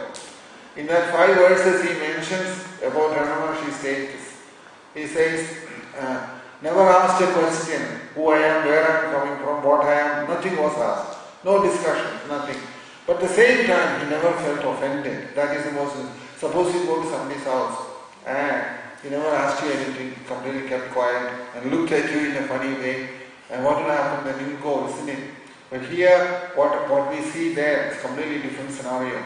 They never had anything to converse each other because in that state there was nothing to talk for them about anything. Because of the Jnanamargam process they are following. If it was devotees, what would have happened? They would have probably discussed Srimad Bhagavatam or found some happiness from the Bhagavad Gita or Srimad Bhagavatam. So it is 2 different processes, but in either case there will not be any discussion about mundane topics. That's the most important thing. If it is a jnani or if it is a devotee, there is no question of discussing anything in relationship with the mundane topics. It will not happen. So that is why it mentions there. Because talking about mundane things means Lokavasana has not left yet. Lokavasana is still there, very strongly inside. It doesn't go away very easily, isn't it? So Lokavasana means what? Lokavasana means, he is my guest, he is my friend. And normally what we do, if we come a guest in the evening, we are very happy. Then I don't have to do any evening sadhana. What I have to do? I'm busy being with the guest, we say. And the guest will take away, you talk some nonsense with the guest and the guest goes and your Sandhyavanam is finished there. There is no evening program after that, is it not? So this is how mundane nature is. Our mind is like that. Whereas people who are fixed in spiritual life, they do not encourage that very much. Only if it's necessary they will talk. Absolutely necessary, right? It was time for prasadam, he asked whether he would take prasadam. And there was no discussion, both of them took prasadam. One went one way, another person went the other way. That is the status of the self-realization inside. When that burning realization happens inside, then you cannot talk any of these things what we normally talk about it, isn't it? So similarly, here also you can see Brahmanishan or Jnani has come, and when he had to go for his walk, he went for his walk. That was his habit, after the meal, to go for a walk. So that is when Narayana Guru noticed all these things, and seeing that state, he wrote it down in his piece of paper about this, which is known as Yati Panchakam. So Normally we can see here that those who are engaged in talking, a lot of talking, it's very difficult to have that shanti inside, the peace inside. Then in shanti, normally we receive shanti in satsangam, isn't it? Satsangam is meant for making things clearer inside. We get the clarity in satsangam about things. And that brings the shanti inside. But why do we lose that shanti later? Because when we start talking, the shanti goes. Whatever shanti we have, the shanti will go as soon as you go out and then start talking about all the other things in this world. It happens.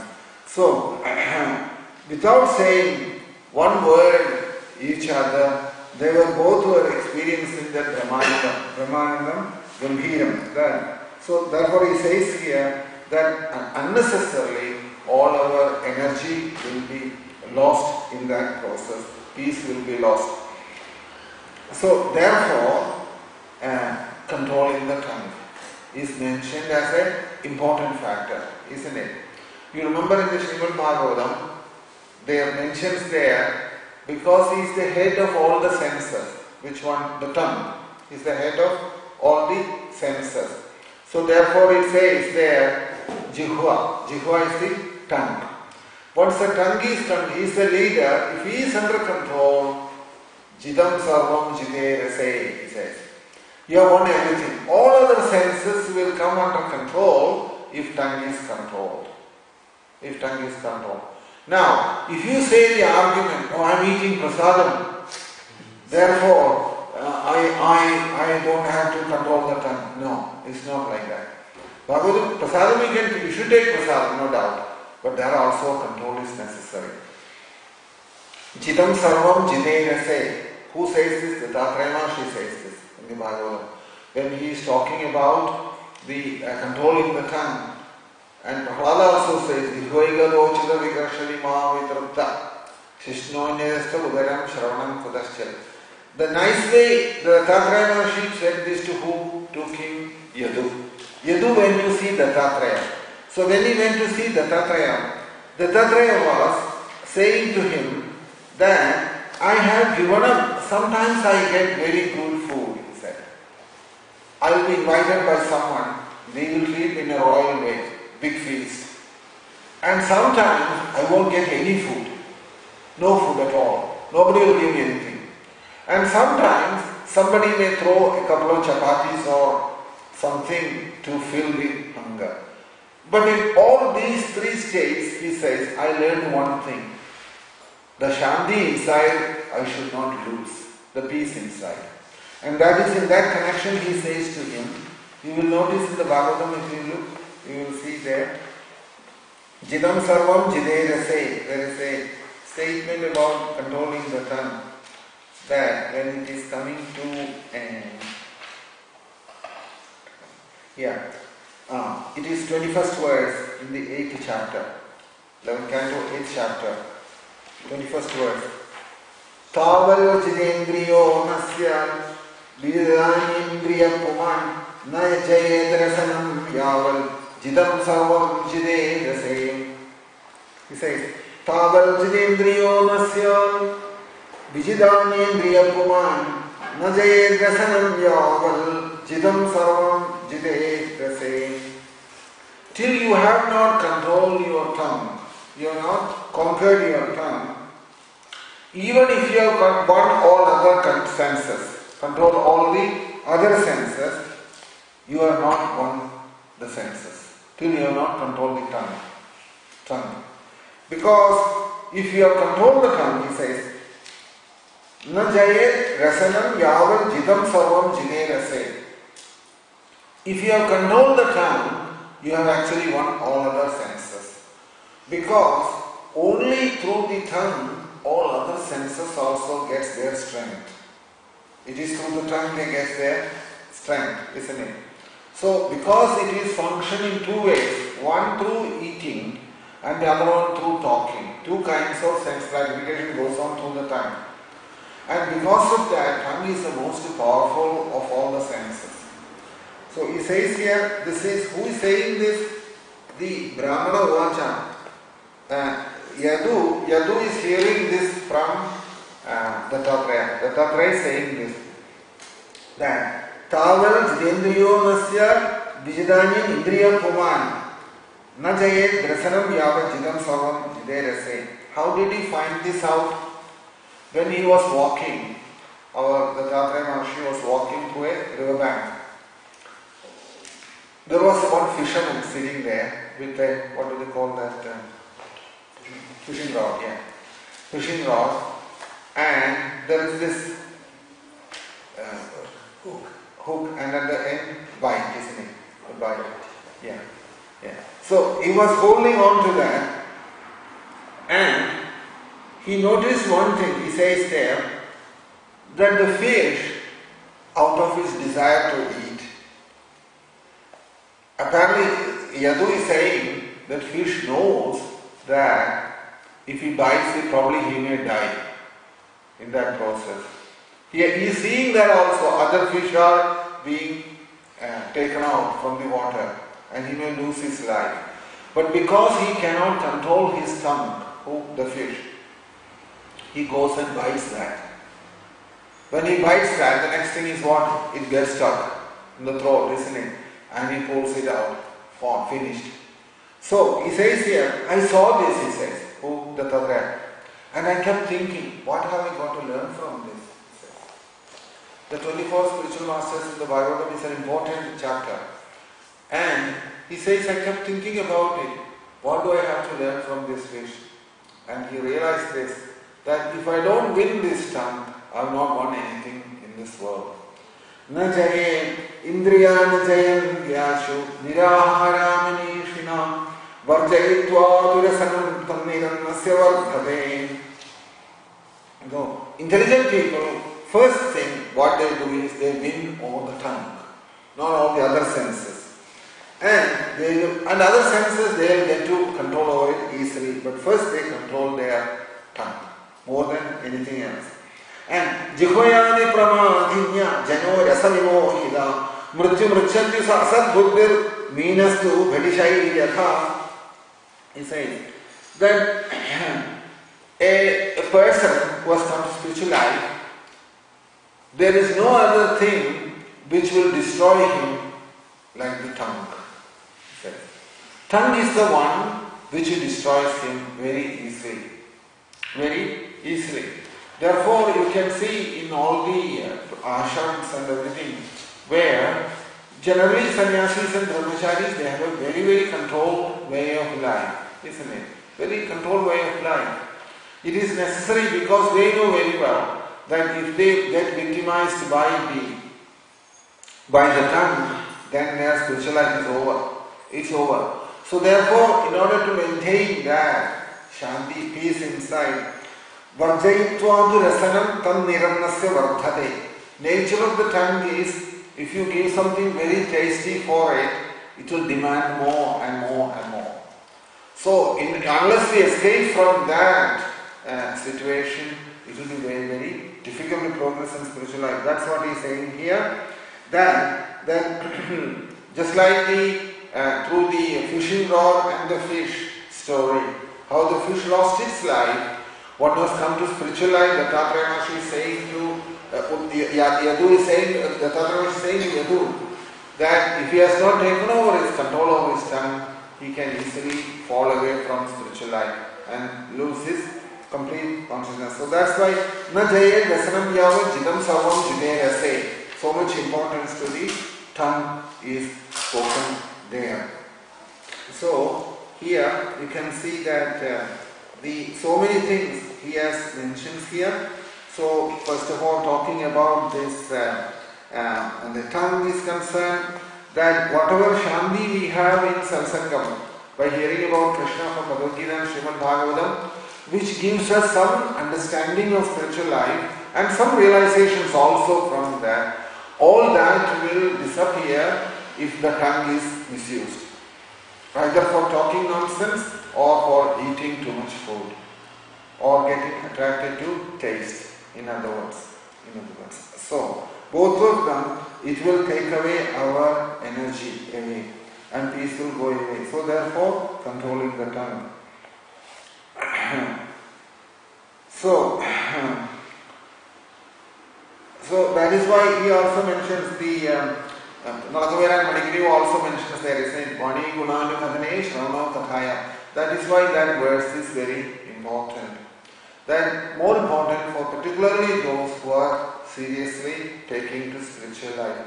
Everything else in the material life we have to adjust with that in order to make that progress in the spiritual path. Although we may say, like Prabhupada instituted this system of prasadam, large scale prasadam and all that, that is there, that is only in the beginning stage when one comes to spiritual life.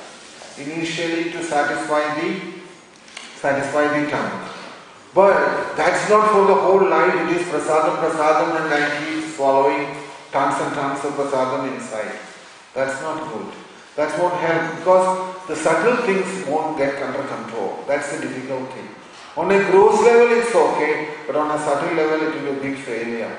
Even for getting some realization of the Bhagavad Gita or Srimad Bhagavatam, it is so important. You can see when you see the diet of those people who have deeper realizations, if you observe them, their eating habits, you can see they maintain absolutely very simple food habits. Very simple food habits. Because they know very well that in their realizations of the Bhagavad Gita or Anadisha Skandam for that matter, they know the problems that will arise from the change in a lavish diet. So we'll discuss it next Sunday. All glory to Srila Prabhupada. They are not food. Srila Prabhupada